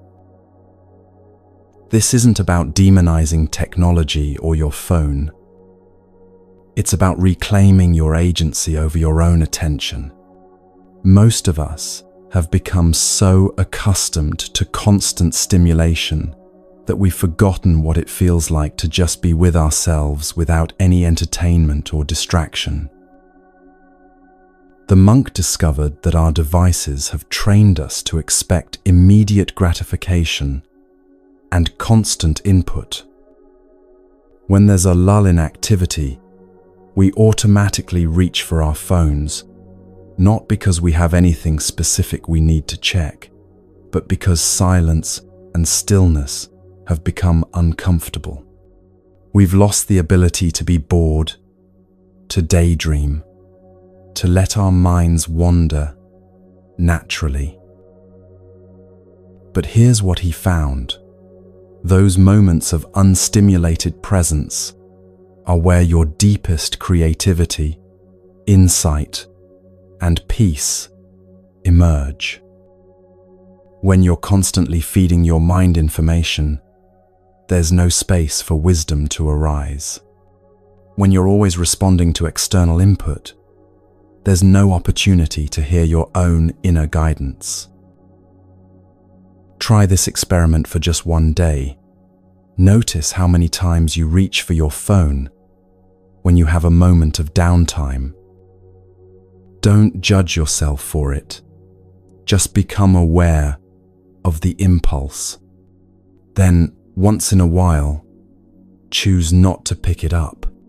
See what it feels like to just sit with yourself for a few minutes, without any external stimulation. You might notice some restlessness at first, maybe even a little anxiety. This is completely normal. Your nervous system has been trained to expect constant input. But if you can breathe through the initial discomfort, you'll often find that a natural calm emerges underneath the restlessness. These micro moments of freedom also serve as a kind of preventive medicine for stress and overwhelm. Instead of accumulating tension throughout the day until you finally explode or collapse, you're releasing it in real time through brief moments of conscious relaxation and presence. The practice becomes like having reset buttons scattered throughout your day. Every time you choose awareness over automaticity, you're returning to a state of calm alertness instead of unconscious reactivity. You're giving your nervous system permission to relax instead of constantly preparing for the next emergency that probably isn't coming. Over time, this changes your entire baseline state. Instead of living in chronic low-level stress, punctuated by moments of relief, you start living in fundamental okayness, punctuated by temporary challenges that you can meet with equanimity. The monk learned to apply this principle even in the most mundane activities. Washing dishes became a meditation on the feeling of warm water and soap bubbles. Walking upstairs became an opportunity to feel his muscles working and his heart beating. Eating meals became a practice in really tasting food instead of consuming it unconsciously while thinking about something else. Even something as simple as opening a door could become a moment of mindfulness. Feel the weight of the door, the texture of the handle, the resistance as it swings open. These tiny acts of presence might seem insignificant, but they add up to create a completely different quality of engagement with your daily life. This isn't about making every moment some kind of forced spiritual practice. It's about recognizing that every moment already contains everything you need to feel connected, present, and at peace. You don't have to add anything to your experience. You just have to show up fully for the experience you're already having. What makes this approach so powerful is that it meets you exactly where you are. You don't need to change your schedule, buy any equipment, or learn any complicated techniques. You just need to remember that right now, in this moment, you have the opportunity to choose presence over distraction, awareness over automaticity. The transformation happens gradually and naturally. At first, you might remember to practice these micro moments of mindfulness only occasionally. But as you experience the immediate benefits, feeling more calm, more grounded, more in control of your own emotional state, you'll naturally want to practice them more often. Eventually, this way of being becomes second nature. You develop what Buddhist teachers call continuous mindfulness, a background awareness that remains steady, regardless of what's happening in the foreground of your experience. You become someone who can stay centered in chaos, calm in crisis, present in the midst of pressure. Not because you've eliminated all stress from your life, but because you've developed an unshakable capacity to meet whatever arises with clarity and grace. This is what the monk discovered during those years after his retreat. He could be just as effective, just as productive, just as engaged with life as anyone else. But underneath all the activity, there was a quality of stillness and peace that no external circumstance could disturb. He had learned to make every moment sacred, not through elaborate rituals or special practices, but through the simple act of being fully present for his own life. Whether he was teaching meditation to stressed executives, counseling people through difficult times, or just standing in line at the grocery store, he was practicing the same fundamental skill, choosing awareness over unconsciousness, response over reaction, presence over distraction. But what is it about these ancient teachings that makes them so transformative?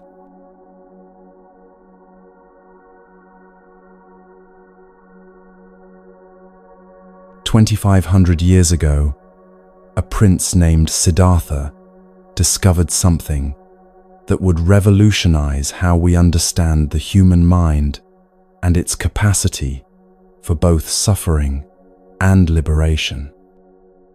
What he found wasn't just a path to personal peace, but a practical system for transforming the very mental patterns that create self-hate and compulsive thinking.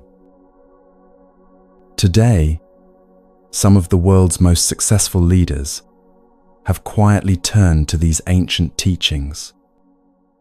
Ray Dalio, who built one of the largest hedge funds in history, says meditation is the biggest ingredient of whatever success I've had. Mark Benioff, CEO of Salesforce, calls meditation the most important thing I do each day. Jack Dorsey credits meditation as having more impact on his work than anything else. They've discovered what the Buddha taught, that the quality of your mind determines the quality of your life. But what specific teachings create this transformation? The Buddha's first profound insight was what he called the Four Noble Truths, a diagnosis of human suffering and its cure. The first truth is that suffering is an inevitable part of existence, but not in the way most people think. The Buddha distinguished between pain and suffering. Pain is unavoidable.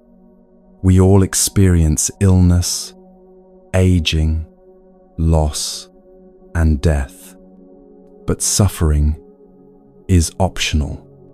Suffering is what we add to pain through our mental resistance to what's happening. Self-hatred is a perfect example of this distinction. You might make a mistake or face a setback. That's the pain. But then your mind creates a story. I'm such a failure. I always mess things up. I'm fundamentally flawed. That's the suffering you're adding to the original pain. The second truth reveals the cause of this additional suffering, what the Buddha called tanha, or craving. This isn't just wanting things. It's the compulsive mental grasping that keeps us constantly seeking something different from what's happening right now. We crave pleasure and push away pain.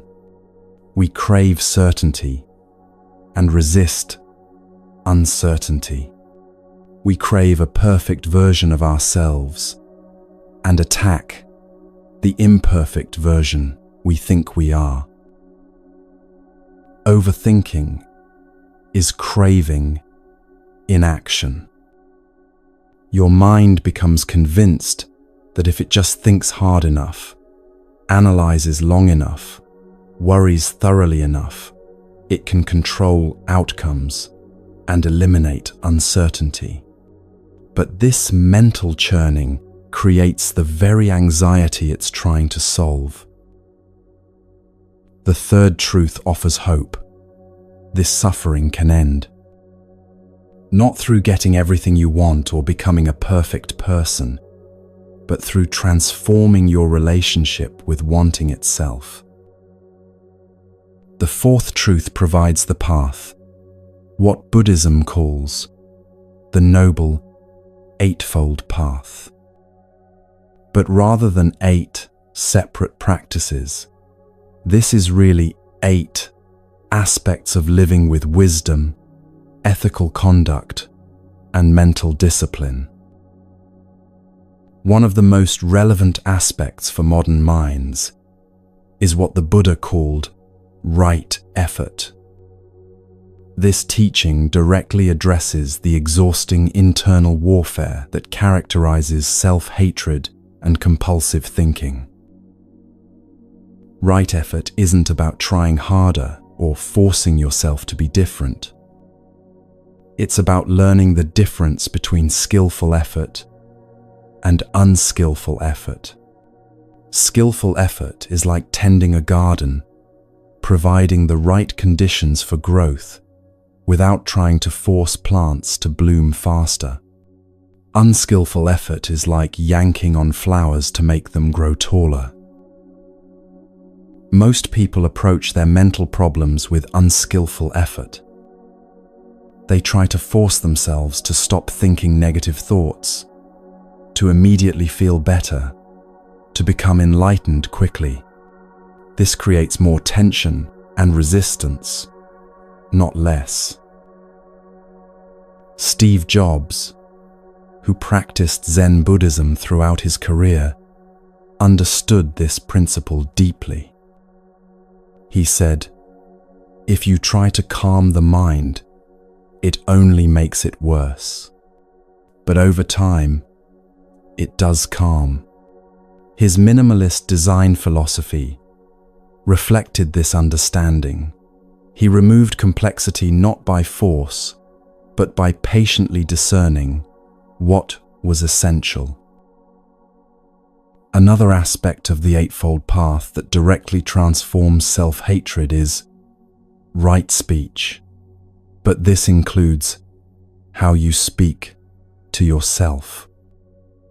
Buddhism teaches that words have tremendous power to create reality. When you constantly tell yourself harsh things, you're literally programming your nervous system to experience those harsh realities. Right speech toward yourself means speaking with the same kindness and honesty you would use with a dear friend who was struggling. It means being truthful about areas where you want to grow without being cruel about your current limitations. It means recognizing that the voice of harsh self-criticism isn't wisdom. It's often fear disguised as motivation. Another crucial teaching is the Buddha's understanding of what he called mental formations, the habitual patterns of thinking and feeling that run automatically in our minds. Self-criticism and compulsive worry are mental formations that developed as survival strategies, often in childhood when we needed to anticipate threats or meet others' expectations to feel safe. Buddhism teaches that these formations can be transformed through a process called mental purification. This isn't about becoming pure in a moral sense, but about clearing away the mental habits that obscure your natural clarity and peace. It's like cleaning a mirror. You're not adding anything new, just removing what prevents you from seeing clearly. The practice works through what Buddhist teachers call mindful awareness. Instead of being carried away by mental formations, you learn to recognize them as they arise. There's the self-criticism pattern starting up. There's the worry cycle beginning. This recognition itself begins to dissolve their power over you. Mark Benioff's daily meditation practice exemplifies this approach. He's not trying to achieve some perfect mental state, but developing the capacity to recognize and work skillfully with whatever mental patterns arise during his day of leading a massive organization. Buddhism also introduces the profound concept of Buddha nature, the idea that every person already possesses the capacity for awakening and freedom. This isn't something you need to earn or achieve through perfect behavior. It's your fundamental nature, temporarily obscured by mental habits and conditioning. This teaching completely undermines the foundation of self-hatred. If your essential nature is already whole and pure awareness, then what is there to hate?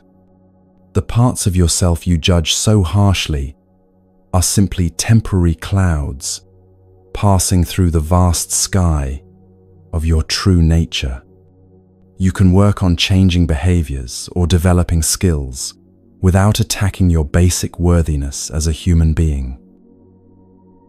Perhaps the most revolutionary Buddhist teaching for addressing self-hatred is the practice of metta, or loving kindness. This isn't just being nice to yourself, but a systematic training in unconditional friendliness toward your own experience. The practice begins with directing kindness toward yourself. May I be happy. May I be peaceful. May I be free from suffering. For people trapped in self-hatred, this can feel almost impossible at first. But the practice works gradually, like water slowly wearing away stone. Buddhism teaches that your fundamental nature is already pure awareness and compassion. Self-hatred isn't your true nature. It's a learned pattern that covers over your inherent goodness, like clouds covering the Sunday. Loving kindness practice helps you reconnect with this basic okayness that exists beneath all your mental stories about yourself. The traditional loving-kindness practice then extends to others, loved ones, neutral people, difficult people, and eventually all beings everywhere. This expansion isn't just altruistic, it has a profound psychological effect. When you practice sending goodwill to others, you develop the neural pathways of kindness and compassion that naturally include yourself. Oprah Winfrey, another successful practitioner, speaks about how meditation helped her develop what she calls the highest, truest expression of yourself. She discovered that underneath all the roles and identities and achievements, there's a peaceful presence that remains constant and unshakable. The Buddha also taught about what he called papaññica, mental proliferation, or the tendency of the mind to elaborate simple experiences into complex stories. You feel a momentary sensation of sadness, and within seconds your mind has constructed an entire narrative about why you're sad, what it means about your life, how long it will last, and what you should do about it. Overthinking is papaññica in overdrive. One worry spawns 10 more worries. One self-critical thought generates an avalanche of related judgments. The mind becomes like a hall of mirrors, reflecting and re-reflecting its own projections infinitely. Buddhist practice teaches you to catch this proliferation process early, before it gains momentum. You learn to notice the difference between a simple feeling or thought and the elaborate mental commentary that typically follows. This allows you to experience emotions directly, without getting lost in stories about them. Ray Dalio's investment success demonstrates this principle beautifully. In financial markets, emotional reactions to wins and losses typically lead to poor decision-making.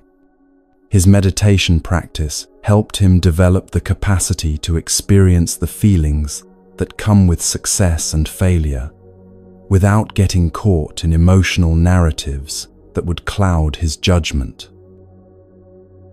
Another essential teaching is the Buddhist concept of refuge. Traditional Buddhism speaks of taking refuge in the Buddha, the teachings, and the community of practitioners. But the deeper meaning is about learning to take refuge in your own awakened awareness rather than seeking security through external accomplishments or others' approval. This directly addresses one of the root causes of both self-hatred and overthinking, the belief that your worth depends on external validation or perfect performance. When you learn to find refuge in your own awareness, in the simple fact of being conscious and alive, you develop an unshakable foundation that no external circumstance can threaten. Jack Dorsey's ability to navigate the intense pressures of running social media companies reflects this understanding. His meditation practice provides a stable center that remains calm regardless of external turbulence. Stock prices, public criticism, competitive pressures, or internal company challenges. Buddhism also teaches about the middle way, avoiding extremes of indulgence and deprivation. In terms of mental patterns, this means neither suppressing difficult thoughts and emotions, nor being completely consumed by them. You learn to acknowledge what's arising in your mind without either pushing it away or drowning in it. This balanced approach is crucial for working with self-criticism. You don't try to eliminate all self-evaluation, which would make learning and growth impossible. But you also don't allow harsh self-judgment to run rampant. You develop discernment about when self-reflection is helpful and when it becomes self-attack. The Buddhist teaching of dependent origination also provides profound insight into the nature of mental suffering. This principle states that nothing exists independently. Everything arises in dependence upon multiple causes and conditions. Your current mental state isn't a fixed characteristic of who you are, but the result of temporary conditions that can be changed. This understanding brings tremendous hope to people who feel trapped by patterns of self-hatred or compulsive thinking. These patterns didn't arise from nowhere, and they don't have to continue indefinitely.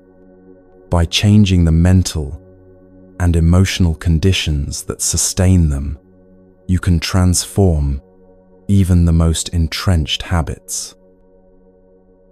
The Buddhist understanding of karma also transforms how you relate to your mental patterns.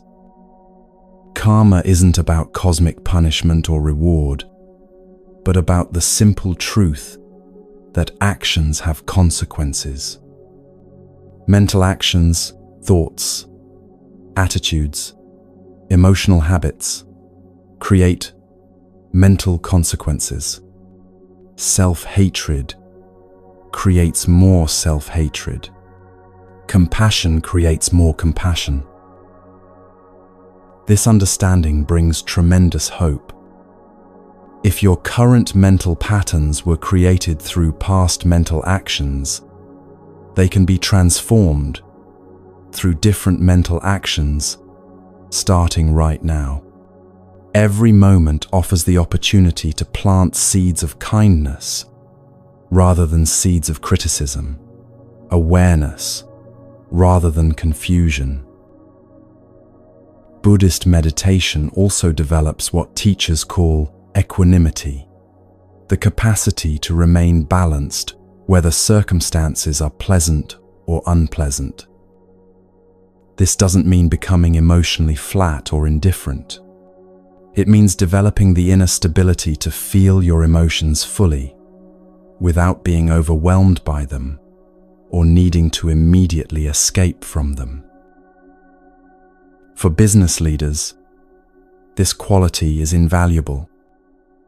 Markets fluctuate, deals fall through, employees leave, competitors emerge, but underneath all this activity, there can be a quality of unshakable peace that allows for clear decision-making, regardless of external turbulence.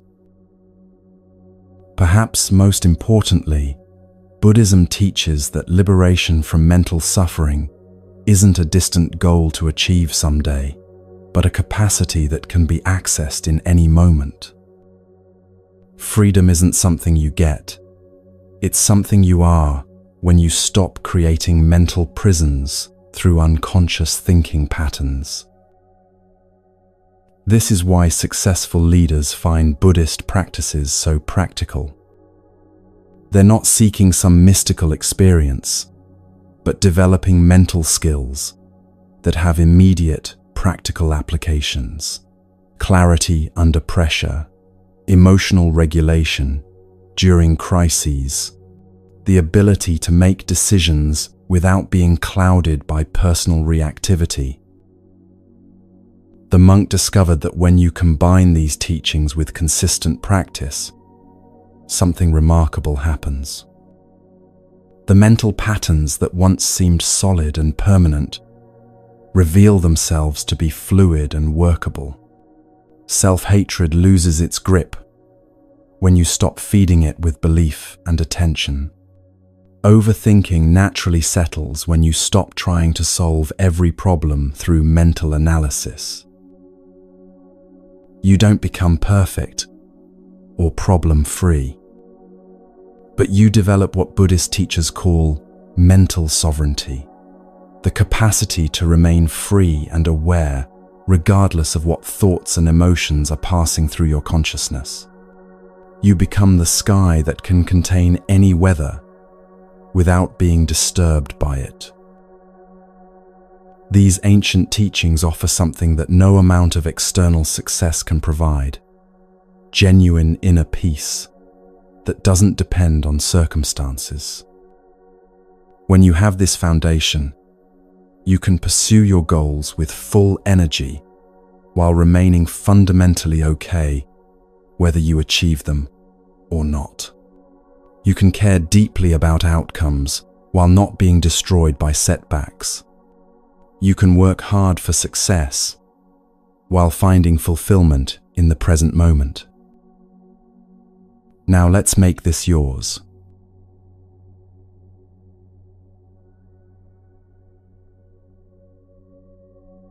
Here we are, near the end of our journey together, and perhaps you're feeling something you might not have expected. Not just inspiration or understanding, but a quiet sense that something fundamental has shifted in how you relate to your own mind. That shift is the beginning of everything. But inspiration alone won't transform your daily experience. Knowledge without practice is like having a map, but never taking the journey. So, let's talk about how to make these ancient teachings real in your modern life. The monk discovered something crucial during his years of teaching. The people who experienced the most profound transformation weren't necessarily the ones who meditated for hours each day or attended every retreat. They were the ones who committed to showing up consistently, even when it felt difficult, even when they didn't feel like it, even when it seemed like nothing was happening. Let's start with what he learned is the most sustainable approach: a simple 10-minute morning practice. 10 minutes might not sound like much, but it's enough to create visible changes in your brain after just 4 days of practice. More importantly, it's a commitment you can actually keep. It's better to meditate for 10 minutes every day than for an hour once a week. Consistency matters more than duration. Why morning? There are both practical and physiological reasons. Practically, morning is when you have the most control over your schedule. As the day progresses, other people's needs and unexpected demands can hijack your time. But those first few minutes after you wake up belong to you. Physiologically, your cortisol levels spike naturally when you wake up. It's your body's way of preparing you for the day ahead. But meditation can help bring those stress hormones back into balance before you even encounter your first real challenge. You're setting the tone for your entire day. Here's exactly how to structure your 10-minute practice. First, find a quiet place where you won't be interrupted. This doesn't have to be elaborate. A corner of your bedroom, a chair in your living room, even sitting on the edge of your bed works perfectly. Sit comfortably with your spine naturally upright. You don't need to sit cross-legged on the floor unless that feels comfortable for you. Before you even close your eyes, take a moment to set an intention. This isn't about what you want to achieve or how you want to feel. This is about remembering why you're here. Place your hand on your heart and silently say something like, "I'm doing this practice not only for my own well-being, but for all the people whose lives I touch." By developing greater peace and clarity in my own mind, I become more able to offer presence and kindness to others. This isn't selfish. It's one of the most generous things I can do. Setting this intention of compassion transforms meditation from a self-improvement project into an act of service. When you approach the practice this way, it becomes easier to stick with it on difficult days. You're not just doing this for yourself, you're doing it for everyone who benefits when you're more patient, more present, more kind. Now, become aware of your body. Feel your hands resting wherever they are. Notice your shoulders and allow any tension to drop away naturally. You're not trying to force relaxation, just inviting it. Bring your attention to the front of your body and start to notice your breathing. Remember, you're not trying to breathe in any particular way. Just let your breath be natural and use it as an anchor for your attention. You might focus on the rising and falling of your chest, or the sensation of air moving in and out through your nostrils. And then, inevitably, your mind will wander. This is not a problem to solve. It's the practice itself. When you notice you've gotten lost in thoughts, gently guide your attention back to your breath. The gentleness of this return is crucial. Think of it like training a puppy. When a puppy wanders off, you don't scream at it or punish it. You call it back with kindness and patience, knowing that eventually it will learn to stay close. Your attention is like that puppy. It needs gentle, consistent guidance, not harsh discipline. After about 8 minutes of this breath-focused practice, end with another moment of intention. Dedicate whatever peace or clarity you've touched during your practice to the benefit of all beings. This isn't just a nice gesture, it's a way of connecting your personal practice to something larger than yourself.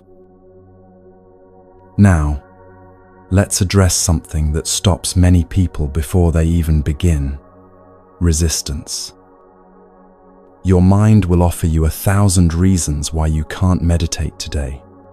You don't have time. You're too stressed. You have too much to do. You're not in the right mood. Your mind is too busy. The monk learned to see this resistance not as a problem, but as valuable information about how his mind worked. The resistance itself became part of his practice. Instead of fighting against it or feeling guilty about it, he would simply notice, there's resistance arising. How interesting. Sometimes resistance shows up as physical restlessness. You sit down to meditate and immediately feel like you need to get up and do something else. Your body feels fidgety, uncomfortable, like you're wasting precious time. When this happens, try this gentle approach. Instead of forcing yourself to sit still, acknowledge the restlessness. I notice my body wants to move right now. That's okay. Then make a conscious choice to stay present with the feeling of restlessness rather than acting on it immediately. This isn't about suppressing the feeling, but about developing the capacity to be present with uncomfortable sensations without immediately needing to escape them. This skill will serve you in countless situations throughout your day. Sometimes resistance shows up as mental arguments about the value of meditation itself. This is stupid. This isn't working. I should be doing something productive instead. When these thoughts arise, you can work with them the same way you work with any other thought during meditation. Notice them, acknowledge them. There's doubt arising, and gently return your attention to your breath. You don't need to argue with these thoughts or convince yourself they're wrong. You just need to practice not being controlled by them. Which brings us to perhaps the most important thing to understand about meditation. There's no such thing as a bad meditation session. The monk's teacher told him something that completely changed his relationship to practice. The meditation where your mind is calm and focused and the meditation where your mind is agitated and distracted are equally valuable. This might sound counterintuitive, but think about it this way. If you went to the gym and the weights felt heavy, would you consider that a failed workout? Of course not. The resistance is what makes your muscles stronger. Mental training works the same way. On days when your mind feels particularly busy or distracted, you're getting an especially good workout for your attention. Every time you notice you've gotten lost in thought and gently return to your breath, you're doing exactly what meditation is designed to help you do. There will be sessions where you feel peaceful and focused. There will be sessions where your mind feels like a tornado. Both are perfect opportunities to practice. The goal isn't to achieve any particular state, but to develop a different relationship with whatever states arise. This understanding is crucial because it addresses one of the biggest obstacles to consistent practice: the belief that meditation is working only when it feels good.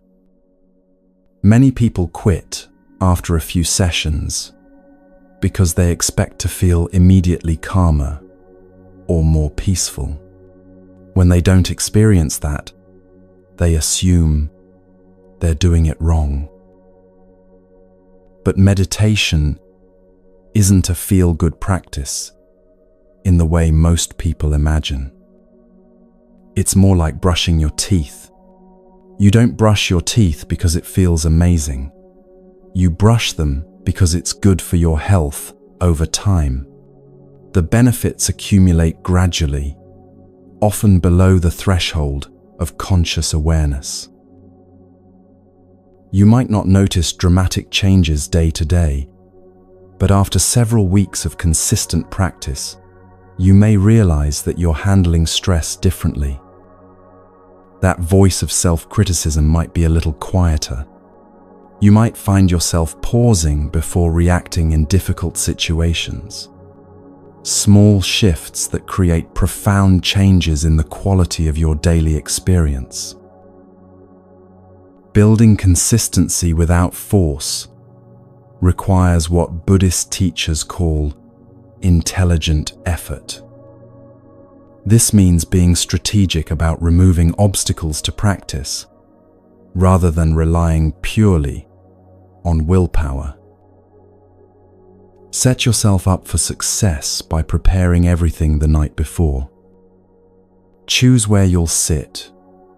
Maybe even place a cushion or blanket there. Set out whatever you need. Remove as many decisions as possible from your morning routine. Start with a commitment you know you can keep. If 10 minutes feels overwhelming, start with 5. If 5 minutes feels like too much, start with 3. It's better to meditate for 3 minutes every day for a month than to meditate for 20 minutes twice and then give up. You can also link your meditation practice to something you already do consistently. Maybe you always have coffee first thing in the morning. You could commit to meditating for 10 minutes before you allow yourself that first cup. This creates what psychologists call a habit stack, linking a new behavior to an established routine. Be gentle with yourself when you miss days. And you will miss days. Everyone does. The monk discovered that people who developed sustainable practices weren't the ones who never missed a session. They were the ones who could miss a day or even a week and then return to practice without drowning in guilt or giving up entirely. When you do miss a session, try talking to yourself the way you would talk to a good friend. I missed my meditation this morning. That's okay. I'm human. I can start again tomorrow. This kind of self-compassion actually makes you more likely to return to practice, not less. As your practice develops, you might find yourself drawn to deeper exploration. Many people discover that attending a meditation retreat can accelerate their understanding and deepen their commitment to practice. Retreats don't have to be month-long affairs in remote monasteries. Many Buddhist centers offer weekend retreats, day-long retreats, or even half-day programs. The value isn't in the duration, but in the opportunity to practice in a supportive environment with experienced teachers and other practitioners. There's something powerful about being in a room full of people who are all working with their minds in the same way you are. It normalizes the experience of having a busy, resistant, or difficult mind. You realize that everyone struggles with the same challenges you do. That voice that tells you you're uniquely bad at meditation starts to lose its credibility. Buddhist centers also offer the gift of community. Meditation can sometimes feel like a solitary pursuit, but it's traditionally been practiced in the context of supportive relationships with teachers and fellow practitioners. Having people in your life who understand what you're doing and why can be incredibly encouraging. If attending a retreat or finding a local Buddhist center isn't possible for you right now, there are many online communities and resources. The key is finding some form of support and guidance beyond just your individual practice. Even reading books by experienced teachers or listening to talks by respected meditation instructors can provide the encouragement and instruction you need. Remember that Buddhism has been refined and transmitted for over 2,500 years. Millions of people have walked this path before you, facing the same mental obstacles and discovering the same fundamental truths about the nature of mind and suffering. You're not trying to figure this out alone.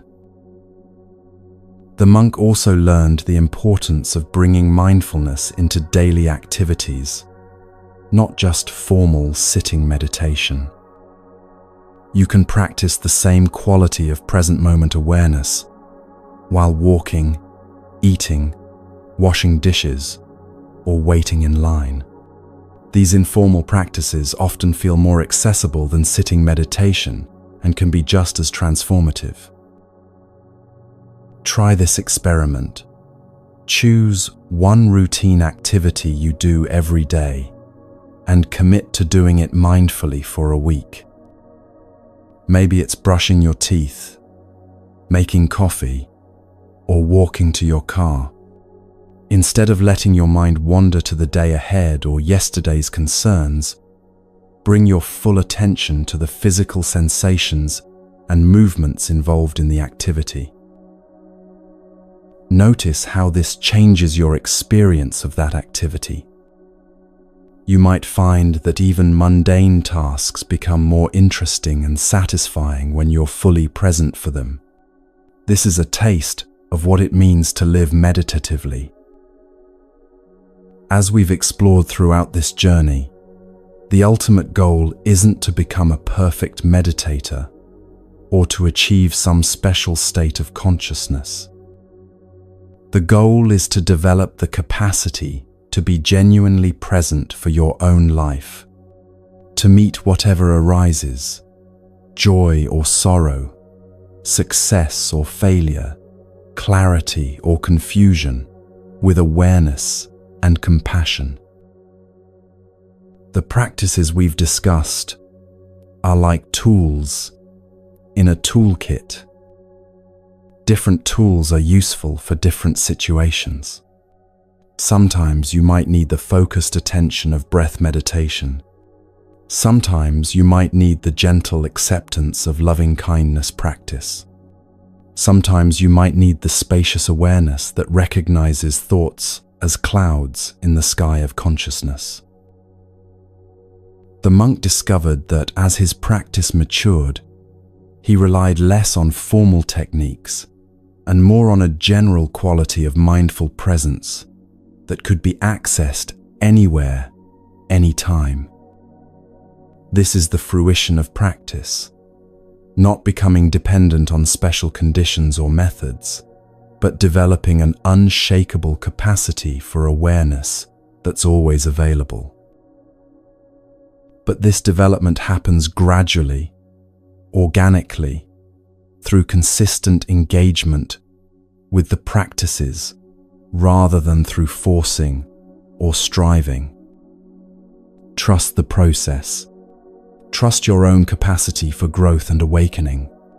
Trust that every moment you spend developing awareness and compassion is contributing to your own well-being and the well-being of everyone whose life you touch. As we close together,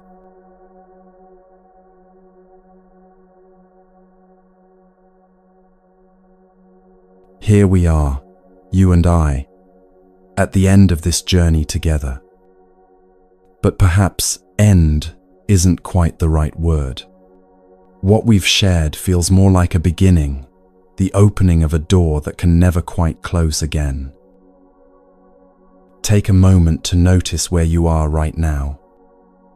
Maybe you're in the same place where you started listening hours ago, or maybe you've moved through different spaces as this conversation has unfolded.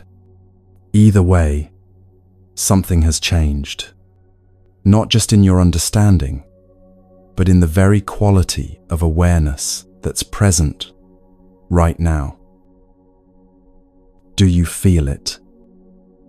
That sense of spaciousness that wasn't there before, the way your relationship with your own thoughts has softened, even just a little. That's not something I gave you. That's something you remembered, something that was always there, waiting for you to come home to it. At the very beginning of our time together, I invited you to share where you were listening from. Some of you might have typed a city name or a country into the comments. Others might have just held that sense of connection quietly in your hearts. But now I want to expand that invitation. Right now, as you sit wherever you are, you're part of an invisible circle that spans the entire globe. Someone is listening to these words in a coffee shop in Tokyo, another person in a bedroom in Sao Paulo, someone else walking through a park in Stockholm. Different time zones, different languages, different life circumstances, but all sharing this same moment of turning inward, of choosing presence over distraction, of meeting their own minds with kindness instead of war. This isn't just a poetic image. It's pointing to something real about the nature of consciousness and connection. When you practice presence, when you develop compassion for yourself, when you learn to be the sky instead of the clouds, you're not just healing your own suffering, you're contributing to the healing of the world. The monk understood this deeply after years of practice. Every moment of awareness, every choice to respond rather than react, every instance of meeting pain with compassion instead of resistance, these aren't private events that affect only you. They ripple outward in ways you may never fully know. Think about how different you are when you're centered and peaceful versus when you're stressed and reactive. How you speak to your family, how you drive in traffic, how you interact with strangers, how you make decisions, everything changes. The person who serves you coffee, the colleague you pass in the hallway, the child who sees you walking down the street, they all encounter a different quality of presence. This is what Buddhists call merit, the positive energy that's generated through wholesome actions and intentions. Traditionally, practitioners dedicate the merit of their practice to the benefit of all beings. This isn't just a nice gesture. It's a recognition that nothing we do happens in isolation. So let's do that now. Whatever peace you've touched during our time together, whatever insights have arisen, whatever softening has occurred in your relationship with yourself, let's offer all of that to the circle of healing that connects every person who has ever struggled with their own mind. Place your hand on your heart if that feels comfortable. Take a breath that's a little deeper than usual and silently offer this intention. May whatever peace and understanding I've gained through this practice benefit not only myself, but all beings everywhere who are seeking freedom from suffering. May my journey toward greater self-compassion help create a more compassionate world. This dedication isn't about grand gestures or saving the world through meditation. It's about recognizing that your inner peace is never just about you. When you're less reactive, your children feel safer. When you're more patient, everyone around you can relax a little. When you stop attacking yourself, you naturally stop attacking others. The ripples spread in ways you'll never fully track. The person who feels heard because you were truly present in a conversation might go home and be more patient with their partner. That partner might then have more energy to be kind to a stranger. That stranger might smile at someone who really needed that moment of human warmth. This is how the world heals, not through grand proclamations or perfect people, but through ordinary humans learning to treat themselves and others with a little more kindness, one moment at a time. Now, I want to speak to something you might be feeling as we near the end of our time together. Maybe there's a part of you that's worried about maintaining this sense of peace and clarity as you return to your regular life. Maybe you're concerned that the insights you've gained will fade once you're back in the midst of your usual challenges and responsibilities. That's completely natural. And here's what I want you to know. You don't have to hold on to anything from today. You don't have to maintain any particular state or remember every teaching. What you've awakened to, this capacity for presence, this ability to meet your experience with awareness rather than unconscious reactivity, isn't something you can lose. It might get covered over again by the habitual patterns of busyness and worry. It might seem to disappear under layers of stress and distraction, but it's always there, always available, always just one conscious breath away. You don't have to become a perfect meditator. You don't have to sit for hours each day or attend year-long retreats. You don't have to transform into some enlightened being who never feels stressed or sad or confused. You just have to remember, from time to time, that you have a choice about how you meet whatever is arising in your experience. The path we've explored together isn't about perfection. It's about returning, again and again, to kindness, returning to presence, returning to the awareness that can hold all experiences without being damaged by any of them. Some days you'll remember easily. Other days you'll completely forget and get lost in old patterns of thinking and reacting. Both are part of the journey. Both are opportunities to practice the most radical teaching of all, that you are worthy of love and compassion exactly as you are, not as some improved, future version of yourself. Before we close, I want to share with you one of the Buddha's most beautiful teachings. Near the end of his life, he offered these final words to his disciples: "Work out your salvation with diligence."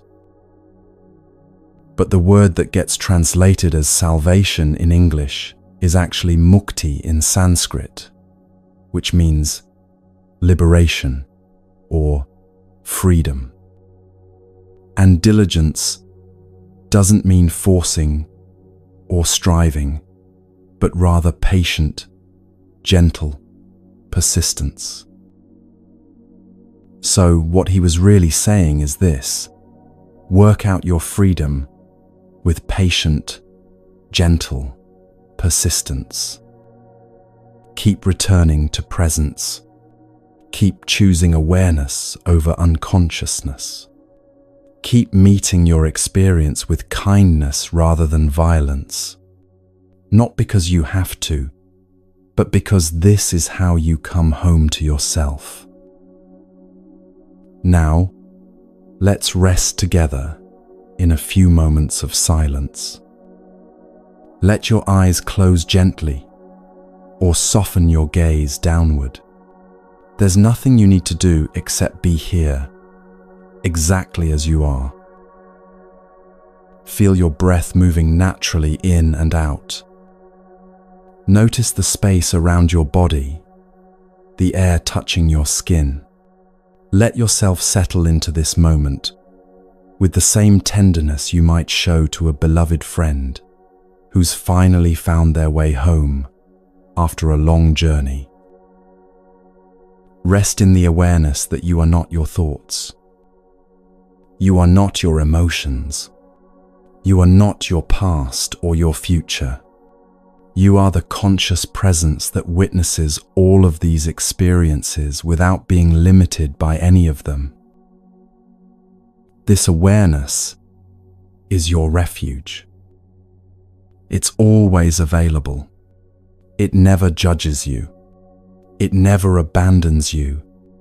It's been with you every moment of your life, patiently waiting for you to remember that you are so much more than your stories about yourself. Let yourself rest in this knowing for a moment longer. Take one more conscious breath, feeling the gift of air entering your body, sustaining your life, connecting you to the same atmosphere that surrounds every person on this planet. And when you're ready, gently return your attention to your surroundings, carrying with you whatever peace you've touched, whatever wisdom has awakened, whatever love you've remembered. Know that this conversation doesn't have to end here. These teachings, these practices, this sense of connection to something larger than your personal struggles, it's all available to you anytime you choose to return. Maybe you'll listen to these words again tomorrow, or next week, or whenever you need a reminder of what's possible when you treat your own mind with compassion. Maybe you'll find other teachers, other practices, other ways of cultivating the peace and clarity that are your birthright. Maybe you'll discover that the greatest teacher you'll ever have is your own willingness to meet each moment with open-hearted awareness. However your journey unfolds from here, remember this: you are part of an ancient lineage of beings who have discovered that freedom from suffering is possible. Not through getting everything you want or becoming someone different, but through befriending the consciousness that you already are. The circle of healing continues. Your presence in this moment adds to it. Your kindness strengthens it. Your willingness to return again and again to awareness and compassion helps it grow. Thank you for sharing this time with me. Thank you for your courage in exploring these inner territories. Thank you for your commitment to your own well-being and the well-being of all beings.